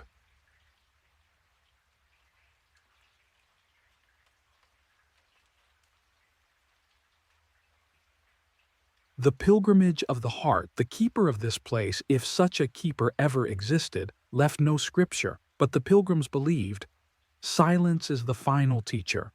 Stillness is the bridge between worlds. Listening is a form of devotion. You remain in the clearing, breathing slowly, letting the desert's hum blend with your own pulse. Minutes pass, or hours, or perhaps no time at all. You feel something loosen in your chest, a knot, a tension, a thought that had clung too tightly. It drifts away like sand in a breeze. This was the purpose of the pilgrimage, not to reach a shrine, but to become soft enough to sense the sacred within emptiness.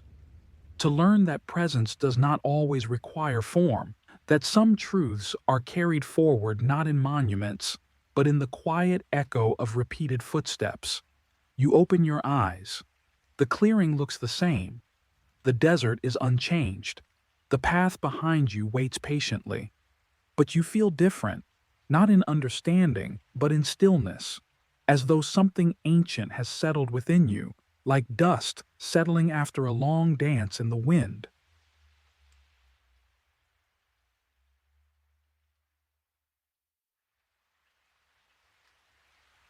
Hem. The fade into when you rise. The clearing releases you gently. The wind returns, a soft, cool brush across your skin. The faint impressions of the pilgrims ahead dissolve, vanishing into the warming air. You take a final step beyond the invisible boundary, back onto the path that led you here. And as the sunless dawn washes the sky in muted silver, a whisper drifts across the dunes. A whisper so quiet it could be mistaken for thought. Perhaps the shrine was never lost. Perhaps it simply moved into the hearts of those who walk without speaking. The desert exhales. The silence deepens. and you walk away, carrying the shrine with you, not as a memory, but as a presence. Some journeys end in revelation, some end in mystery, and some end in a quiet, unbroken hush that lingers in the soul for the rest of one's days.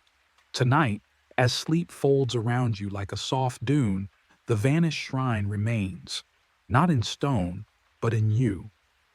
A silent place that no wind can erase, and that only opens when the world grows still enough to listen. It is said that in the deepest heart of the desert, far beyond the last memory of wind, far beyond the last whisper of starlight, there lies an ocean, not of water, but of sand. An ocean that moves in slow, tidal breaths, rising and falling beneath a sky so vast it seems to cradle eternity itself. And somewhere beneath this ocean, hidden under layers of drifting gold, rests a seal.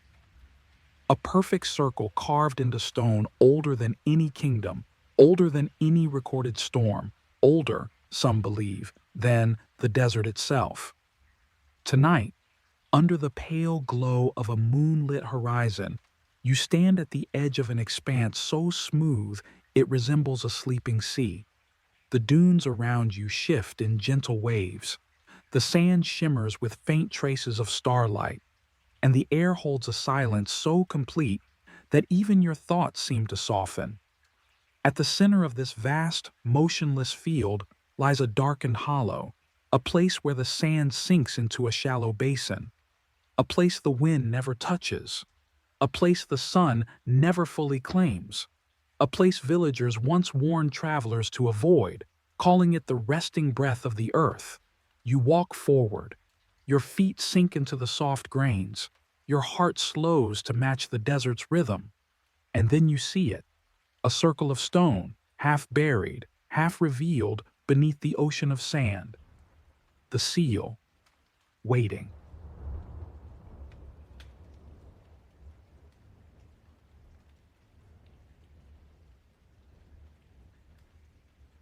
The deepening mystery.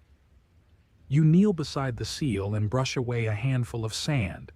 The stone beneath glimmers faintly, not with brightness, but with the cool sheen of something polished by centuries of patient erosion. Its carvings spiral outward from the center, delicate lines etched with impossible precision. The spirals resemble ripples on water, waves frozen mid-motion, echoes of an ancient tide. Whispers tell us that this place was once a sea, a vast body of water stretching across the land before time reshaped the world into what you see now. Some believe the seal marks the center of that vanished ocean, where a sacred chamber once rested beneath the waves. A chamber built to hold a truth so fragile that only silence could protect it. Others claim the seal was created to contain something, not preserve it. A memory, a story, a breath too powerful to be released into an unprepared world. You trace one of the spirals with your fingertip. The stone feels warm, unexpectedly warm, as though it carries the last heartbeat of the ocean it once touched. The sand shifts around you, the air deepens, and the desert begins to hum. A low, steady resonance, not heard by the ears, but felt in the bones, as though the earth itself were waking.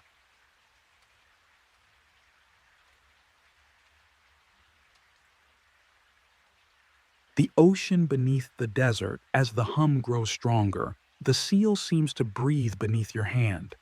Your mind drifts, and the desert around you transforms. The dunes flatten into quiet waves.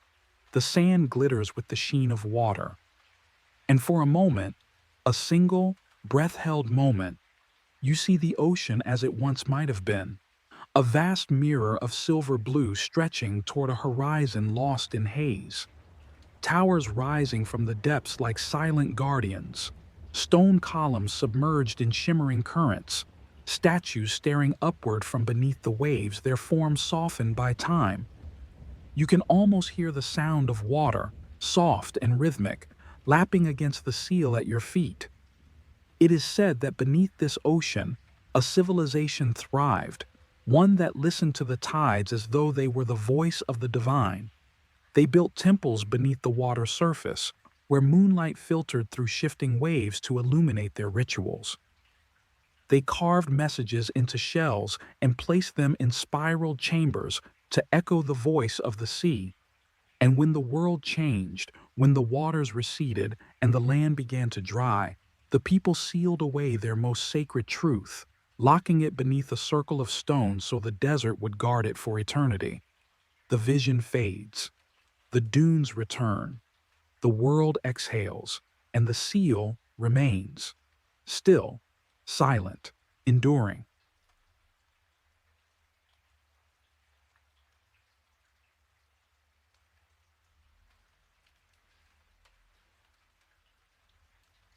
The spiral of forgotten breath. You lean closer, and the carvings on the seal deepen, not visibly, but in meaning. Each spiral seems to shift as you look. Lines merge, separate, twist into new patterns. Some form the shape of waves, some resemble wind, some resemble nothing at all, as though representing a concept that language cannot hold. It is said the spirals represent breath, the breath of a world both living and remembering. Ancient scholars believe the seal was placed here to protect the last breath of the ocean, captured in stone the way a shell captures the echo of the sea. And beneath that breath, buried deep in sand and silence, lies a chamber, a sanctuary, a vault, a cradle for something forgotten. Some say it holds a chronicle written not in ink but in sound, a record kept in vibration, waiting to be awakened by someone who can hear through stillness.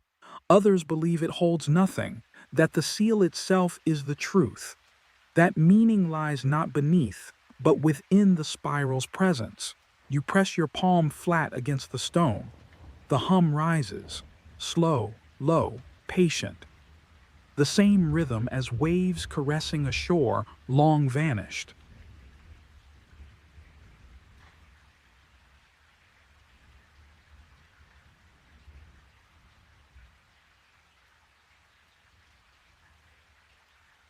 The hidden chamber.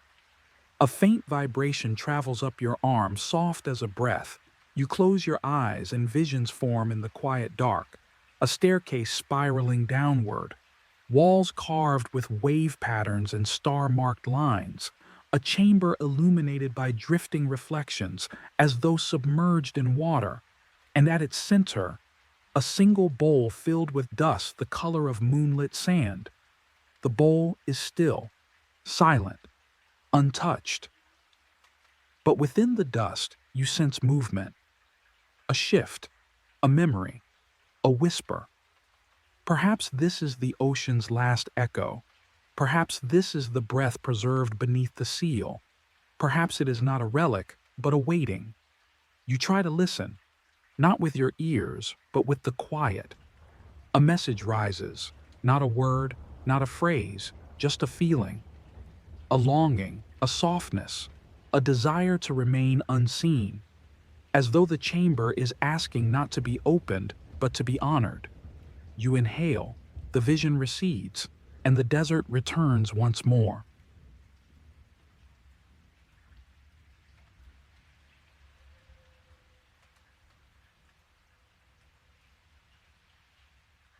Where memory fades into sand. When you lift your hand from the seal, the hum diminishes, the world grows still. The ocean of sand settles into its familiar form. Nothing beneath your feet changes.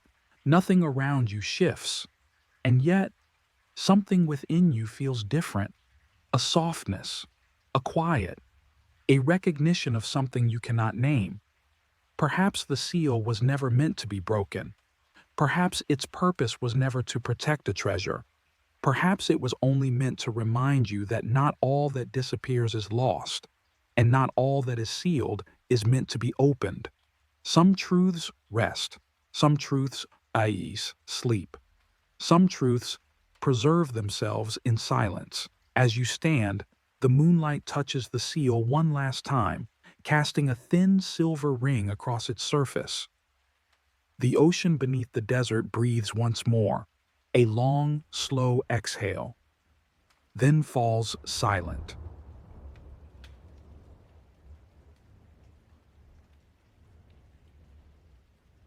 The fade into silence. You step back from the seal. The sand swallows your footprints as though encouraging you to leave nothing behind.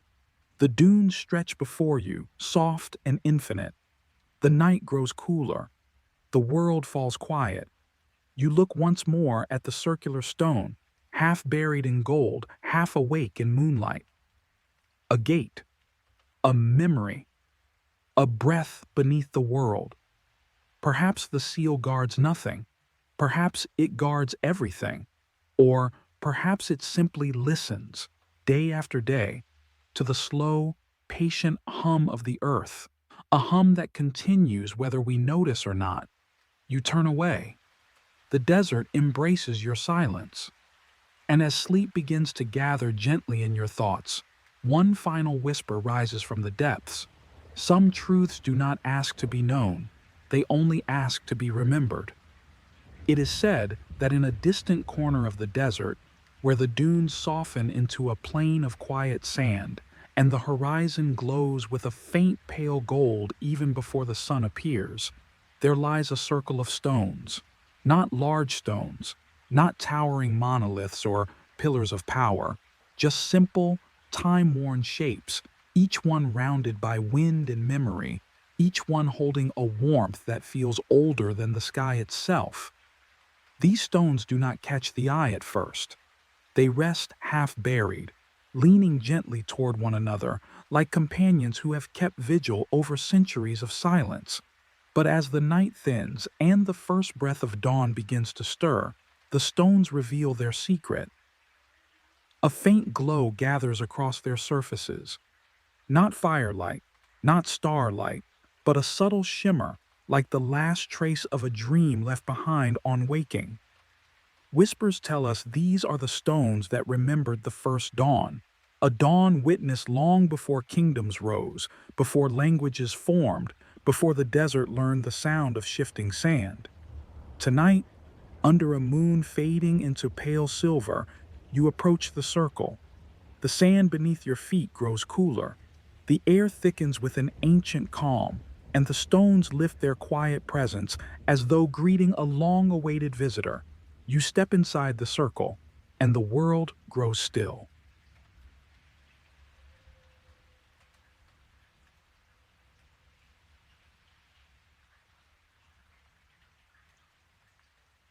The deepening mystery. The stones are arranged in a ring wide enough for several people to gather, but intimate enough to feel like a cradle. You sit, the sand soft beneath you, the silence warm. Gradually, your eyes adjust to the faint pre-dawn light. You notice markings, thin, deliberate lines etched into each stone. Some spiral outward like ripples in water, some form crescent shapes, some display small star-shaped impressions, so faint they seem carved by moonlight itself. It is said these markings were not made by tools. They emerged over time, revealed by the desert's own breath, winds carrying grains of sand that carve patterns surely, slowly, patiently. But others believe the stones were shaped by hands, not human hands, but the hands of the world itself. Ancient journals, fragile fragments of memory preserved in distant monasteries, describe a ritual known as the watching of the first light, a gathering held in the earliest days of the kingdom when priests would sit in this circle and listen for the arrival of dawn. To them, dawn was not simply the beginning of a day, it was the universe opening its eyes, a sacred moment, never to be hurried, never to be taken for granted. They believed that at the very first dawn, the dawn that birthed all other dawns, the earth listened so deeply that its stones remembered the sound of light. And these stones, the ones now beneath your hands, were the ones that held that memory longest.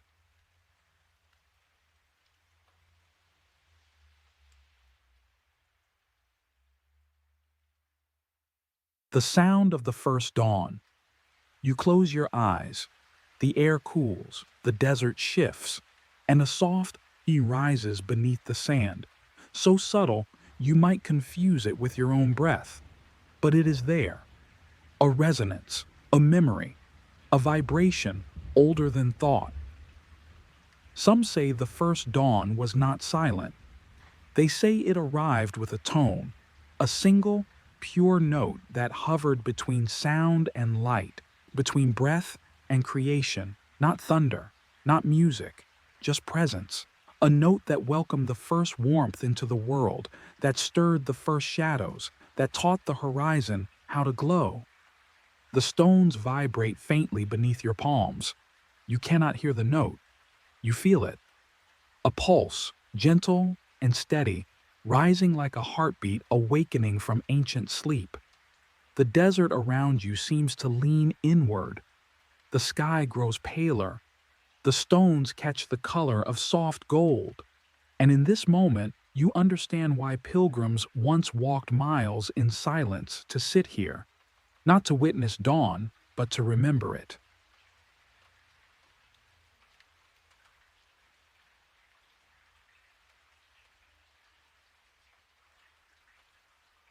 Rituals of the early light. As the stones warm beneath your hands, the markings begin to shimmer, not brightly, just enough to draw your attention. The spirals appear to turn. The star marks glow faintly. The crescents soften into curves of rising light. Visions drift across your mind, unbidden, gentle.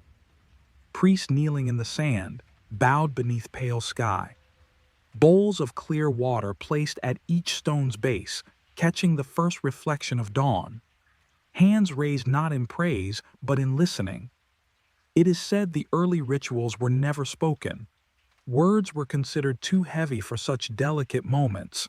Instead, the watchers breathed together, slowly, quietly, a single, collective inhale as the first line of gold crested the horizon, and when the light touched the stones, they exhaled, not in sound, but in energy. The stones glimmered, the sand hummed, the horizon pulsed. Some believe that the memory of each dawn was stored within these stones, layer upon layer, century upon century, a vast archive of light preserved in the quiet heart of the desert. You open your eyes, the horizon is changing.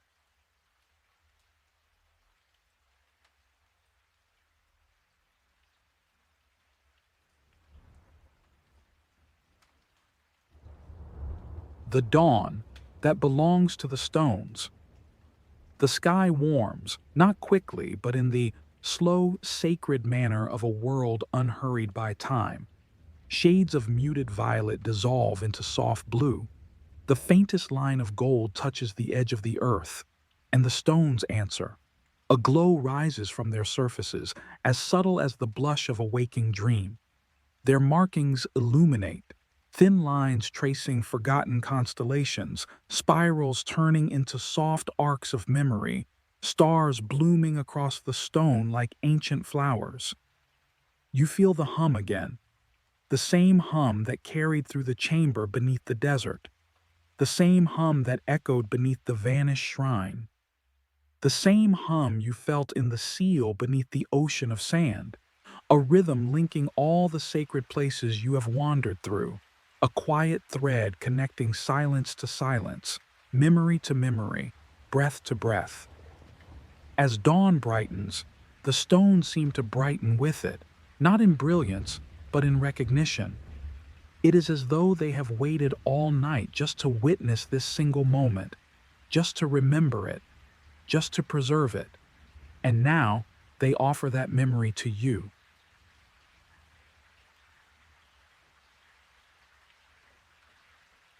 Where memory fades into glow.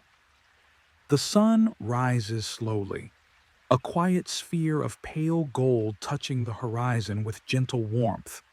The stones brighten once more, their glow reaching a soft, luminous peak. And then, gradually, as the sunlight strengthens, The glow fades.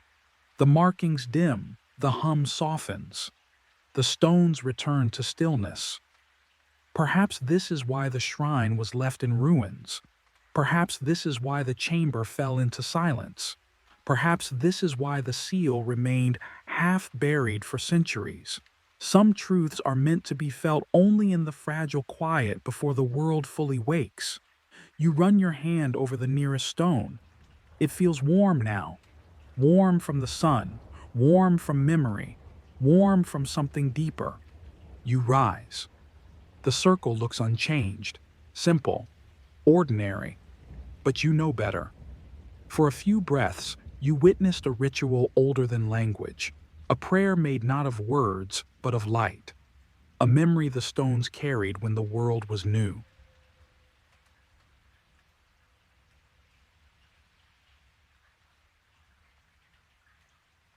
The fade into silence. You step outside the circle. The desert brightens around you. The dunes sparkle in the early sun. The air warms with the promise of another silent day. Behind you, the stones rest quietly, their glow gone, their mystery intact. Perhaps they will remember this dawn too. Or perhaps they will let it fold gently into the thousands that came before it. One more layer of quiet golden breath woven into their ancient memory. You turn away. The path is soft beneath your feet. The world feels lighter, as though the first dawn still lingers in the air. And as sleep drifts towards you, the kind of sleep that arrives like warm sand settling into stillness, a whisper moves gently across the morning light. Some places do not remember with stone. They remember with silence. The stones remain behind you, patient as time, quiet as the breath of creation, still holding the memory of the first light the world ever knew. It is said that in a lonely stretch of desert, a place where the dunes rise in solemn waves and the horizon drifts like a half-forgotten memory, the wind speaks, not in language, not in sound, but in names. Names too old for archives, too soft for inscription, too sacred to be spoken aloud. On certain nights, when the crescent moon rests like a silver eyelash on the edge of the sky, a traveler may hear the faintest whisper slipping across the dunes, a murmur lighter than dust, gentler than breath. Tonight, you stand at the threshold of that whispering desert. The air is cool, the sky is deep and endless, and the wind moves with unusual care, slow, deliberate, as though it carries something fragile. You inhale. The scent of sand and distant stars fills your lungs. The dunes shift slightly, their surface rippling in soft, wave-like patterns. Then the wind arrives. A hush, a brushed syllable, a fleeting sound shaped like a memory. You cannot name it. You cannot hold it. But you feel it, a presence brushing past you like the shadow of a thought. It is the first of many unspoken names the wind has carried for ages, names belonging to those who walked this desert when the sky was new. The pilgrimage begins.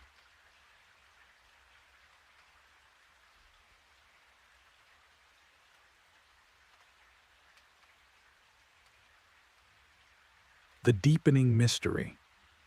You walk slowly, your footsteps dissolving into the sand. The wind arcs around you in gentle swirls, lifting grains that shimmer briefly in the moonlight. They rise like faint sparks, then settle again, as though shaped by invisible hands.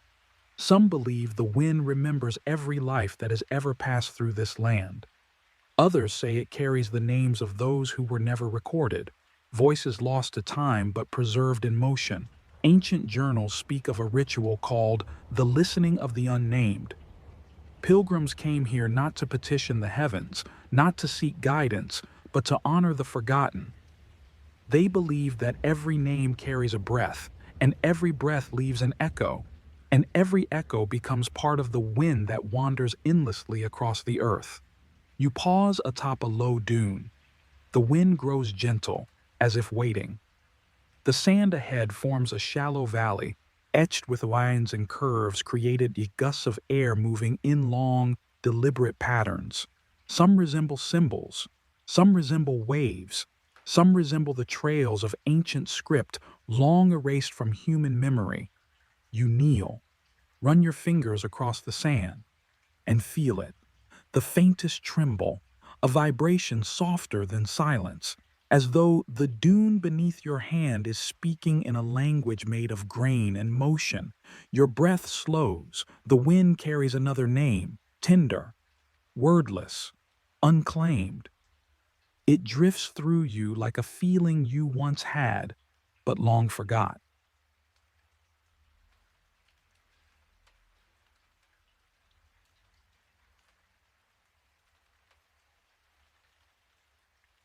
Where memory becomes sand. As you continue walking, you notice the dunes forming arches, natural gateways shaped not by storms but by years of soft, repetitive wind. Each arch frames the sky in a different way, creating quiet sanctuaries of shadow and light. It is said the pilgrims stood beneath these arches to let the wind pass through them, believing the names it carried would cleanse their memories of sorrow or fill them with forgotten truths. You step beneath one arch now. The air cools instantly. The wind sharpens into a narrow stream, slipping across your face like a soft caress. And then it comes, a whisper that feels both distant and familiar. Not a sound, not language, only presence. A name not meant to be spoken aloud, but meant to be felt. A name that stirs something inside you, an ache, a warmth, a memory you cannot grasp yet cannot dismiss. You exhale slowly. The desert shifts, and the whisper moves on.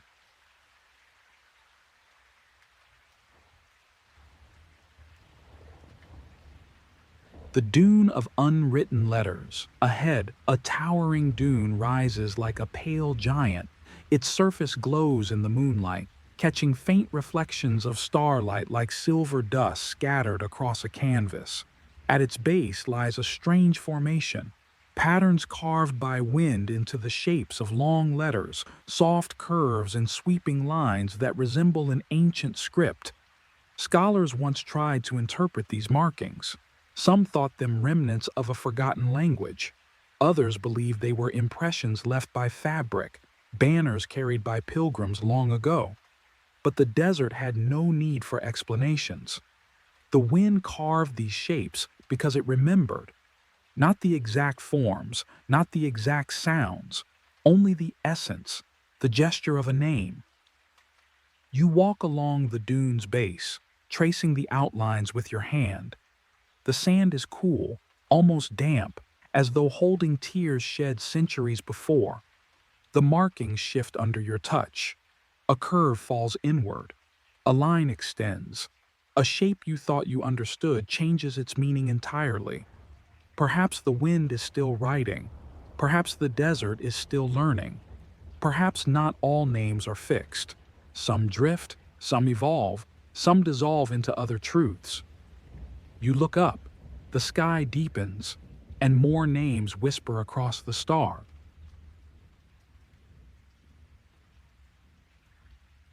Dikautsuki Yen. The Valley of Vanishing Echoes. You descend into a shallow valley where the dunes slope inward to form a natural amphitheater. The wind gathers here. It swirls in slow circles, carrying with it faint, vanishing echoes of voices you do not recognize, yet instinctively trust. Whispers tell us the valley was once a sanctuary, a place where people came to release the names they wished to protect. Names of children born too soon, names of elders whose memories faded, names of lovers lost to the desert's embrace, names of ancestors whose lineage dissolved into time. The wind carried these names so the world would remember them, even if no stone bore their inscription. You stand at the valley's center. A hush falls. The wind circles you, gathering speed, then slows, as though deciding which name to give you. A soft brush touches your ear, a warmth touches your chest, and a feeling rises, deep, tender, impossible to define. Not grief, not joy, recognition. The wind offers you a single name, not spoken, not written, only felt. A name that fills a small empty space you didn't know you carried. And then it is gone, moved on, released, returned to the air. You stand in silence, and the desert stands with you.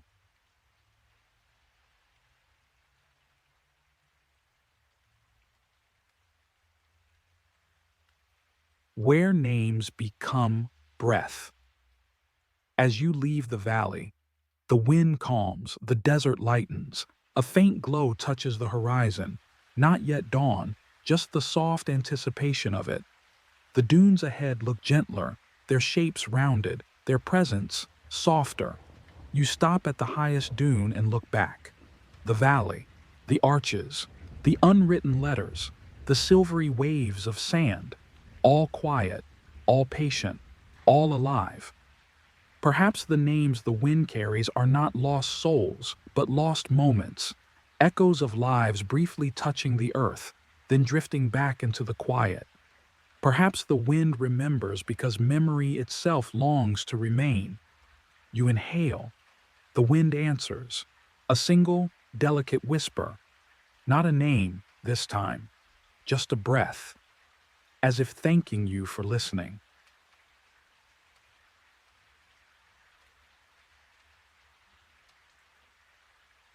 The fade into silence. You descend the dune. The desert opens before you. The wind moves on, gentle, restful, unburdened. No names now, no whispers. Only quiet air carrying its ancient rhythm. You walk deeper into the soft morning dark, carrying with you the gift the wind offered, not knowledge, not clarity, but presence. Perhaps the wind does not carry names. Perhaps it carries pieces of the world that refuse to be forgotten. Or perhaps it carries nothing at all, and it is we who hear what we need in its endless wandering. The horizon begins to glow. The first suggestion of dawn appears. The night loosens its hold, and as sleep gently gathers around you like a warm desert cloak, a final whisper drifts across the air, soft, tender, eternal. Some names are not spoken, some names are breathed. The desert exhales, the wind falls silent, and the night folds itself into dream. It is said that in the quietest quarter of the desert, where the dunes settle into long, unbroken waves and the night stretches across the sky like a vast silken veil, there rests a single dune that never moves. While all the others wander, shifting with every restless breath of wind, this dune remains still, as though held in place by an ancient vow. Travelers call it the sleeping dune. By day, it appears ordinary, a simple swell of sand beneath the blazing sun. But by night, when the moon rises low and wide, something stirs beneath its surface. Not movement, not sound, only a soft glow, faint as a memory of starlight caught in glass. And on nights when the moon is strongest, a thin sliver of illumination spills from the dune's base, revealing the outline of an entrance half concealed beneath drifting sand. Tonight, you kneel before that entrance. The moon hangs heavy above, casting pale beams that shimmer across the dune like water rippling in slow motion. You brush the sand aside. Cool air sighs upward from the opening, not cold, not damp, but carrying the faint, unmistakable scent of old stone and the quiet breath of distant time. You step inside. The dune closes behind you like a curtain of soft grain, and the world of moonlight narrows into a quiet tunnel that descends into the unseen.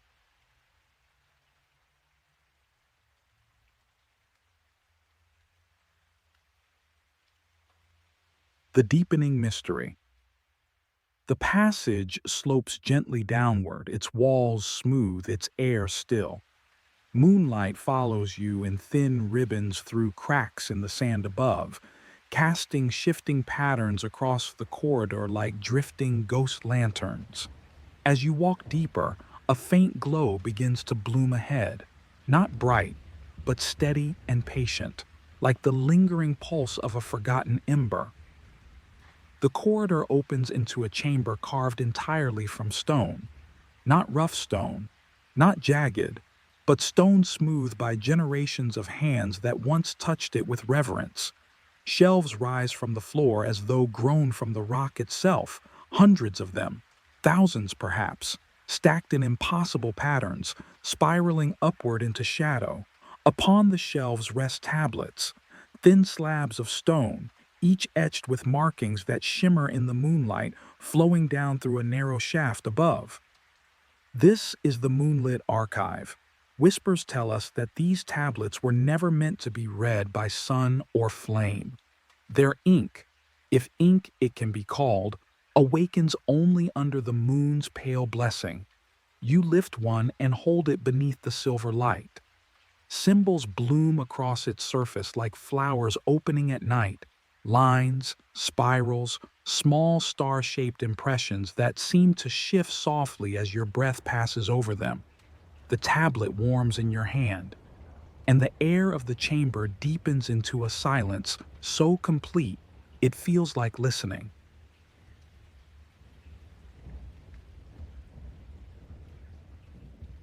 The archive that breathes. You walk deeper into the chamber, your footsteps soft upon the polished stone floor. The glow intensifies, not from torches, not from lamps, but from the tablets themselves. Some shimmer faintly, as though whispering to one another. Some remain dark, holding their stories close, waiting for a moon they once knew and may never see again. It is said the archivists of this ancient kingdom were not keepers of knowledge but listeners of memory. They believed that every event, every breath, every moment of stillness left an echo behind, a subtle impression in the fabric of the world. Their task was to capture these echoes in stone, not by writing, not by carving, but by placing tablets in the most silent corners of the desert where the world's memory settled like dust. When enough memory had gathered, the stone recorded it, not in words, but in resonance. Each tablet is a fragment of memory, soft as breath, alive only in moonlight. You lift another. This one is heavier, cooler, its markings deep. As the moonbeam touches it, a pulse travels across its surface, a shiver of meaning that you feel more than understand. A vision forms, not sharp, not complete, just a soft impression. A procession of figures walking beneath moonlight, each carrying a bowl of sand as though it were precious water. They place the bowls at the foot of a statue carved from pale stone, its face serene, its eyes closed as though dreaming. Then the vision fades. The tablet grows quiet. You place it gently back upon the shelf.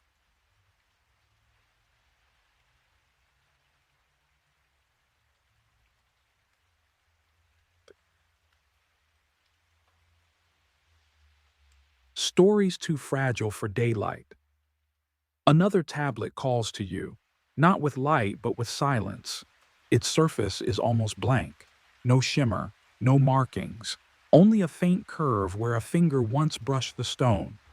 You hold it beneath the moonbeam, and slowly, ever so slowly, shapes appear, soft as smoke, tender as shadows.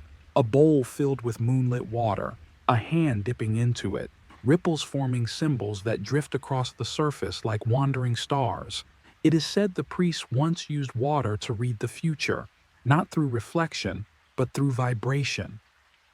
Each ripple was a sentence, each wave a phrase, each tremor a truth too fragile for daylight. The tablet vibrates faintly in your hand, and for a moment you feel the weight of their quiet devotion. You place it back and turn toward the deeper shelves. The tablets there are older, their surfaces cracked, their markings faint. Yet when the moon touches them, Their stories glow like embers hidden beneath layers of ash. Visions shimmer faintly, a tower collapsing silently beneath drifting dunes, a temple swallowed by wind, so soft its disappearance felt like a prayer, a gathering of robes blowing like petals across a night where no stars shone. None of these visions stay long. None impose meaning. They are fragments, pieces of a world that knew the importance of gentle remembering.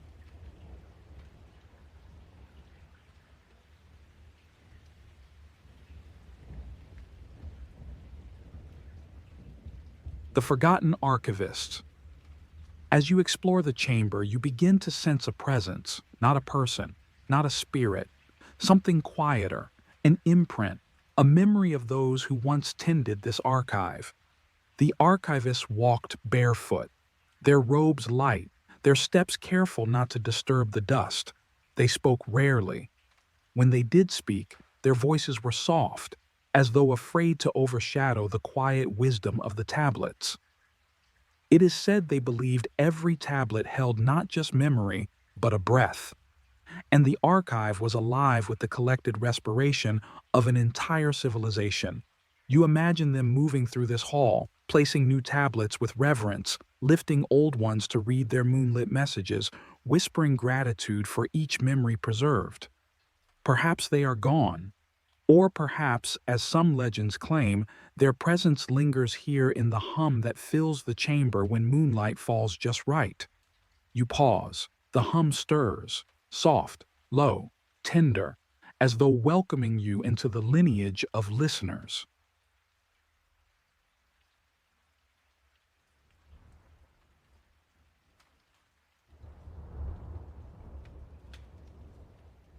The dust of unwritten stories. In the farthest corner of the archive, you find an alcove bare except for a single, shallow bowl made of smooth stone. It is filled with dust, fine, pale, glimmering in the moonlight, like powdered moonshell. When you lean closer, you feel a faint breeze, a gentle exhale from beneath the surface of the dunes above. This dust, whispers say, is the residue of stories too delicate even for the tablets. Unfinished memories, unspoken dreams, the last breaths of rituals performed by a people who no longer walk the earth. Some stories were never written because they could not be. Their truth lived only in silence. Perhaps this bowl holds those truths. You touch the rim. It warms under your hand.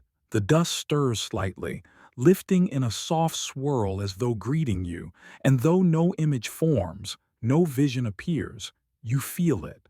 A presence, a lingering tenderness, a quiet call from memories that do not seek to be understood, only held.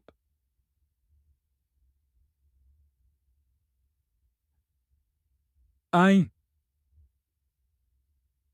The fade into silence.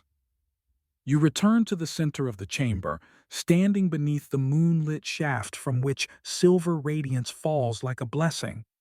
The tablets glow softly around you, stars in a stone sky. You close your eyes. The hum deepens and breathes as though the archive itself were alive with the quiet pulse of centuries.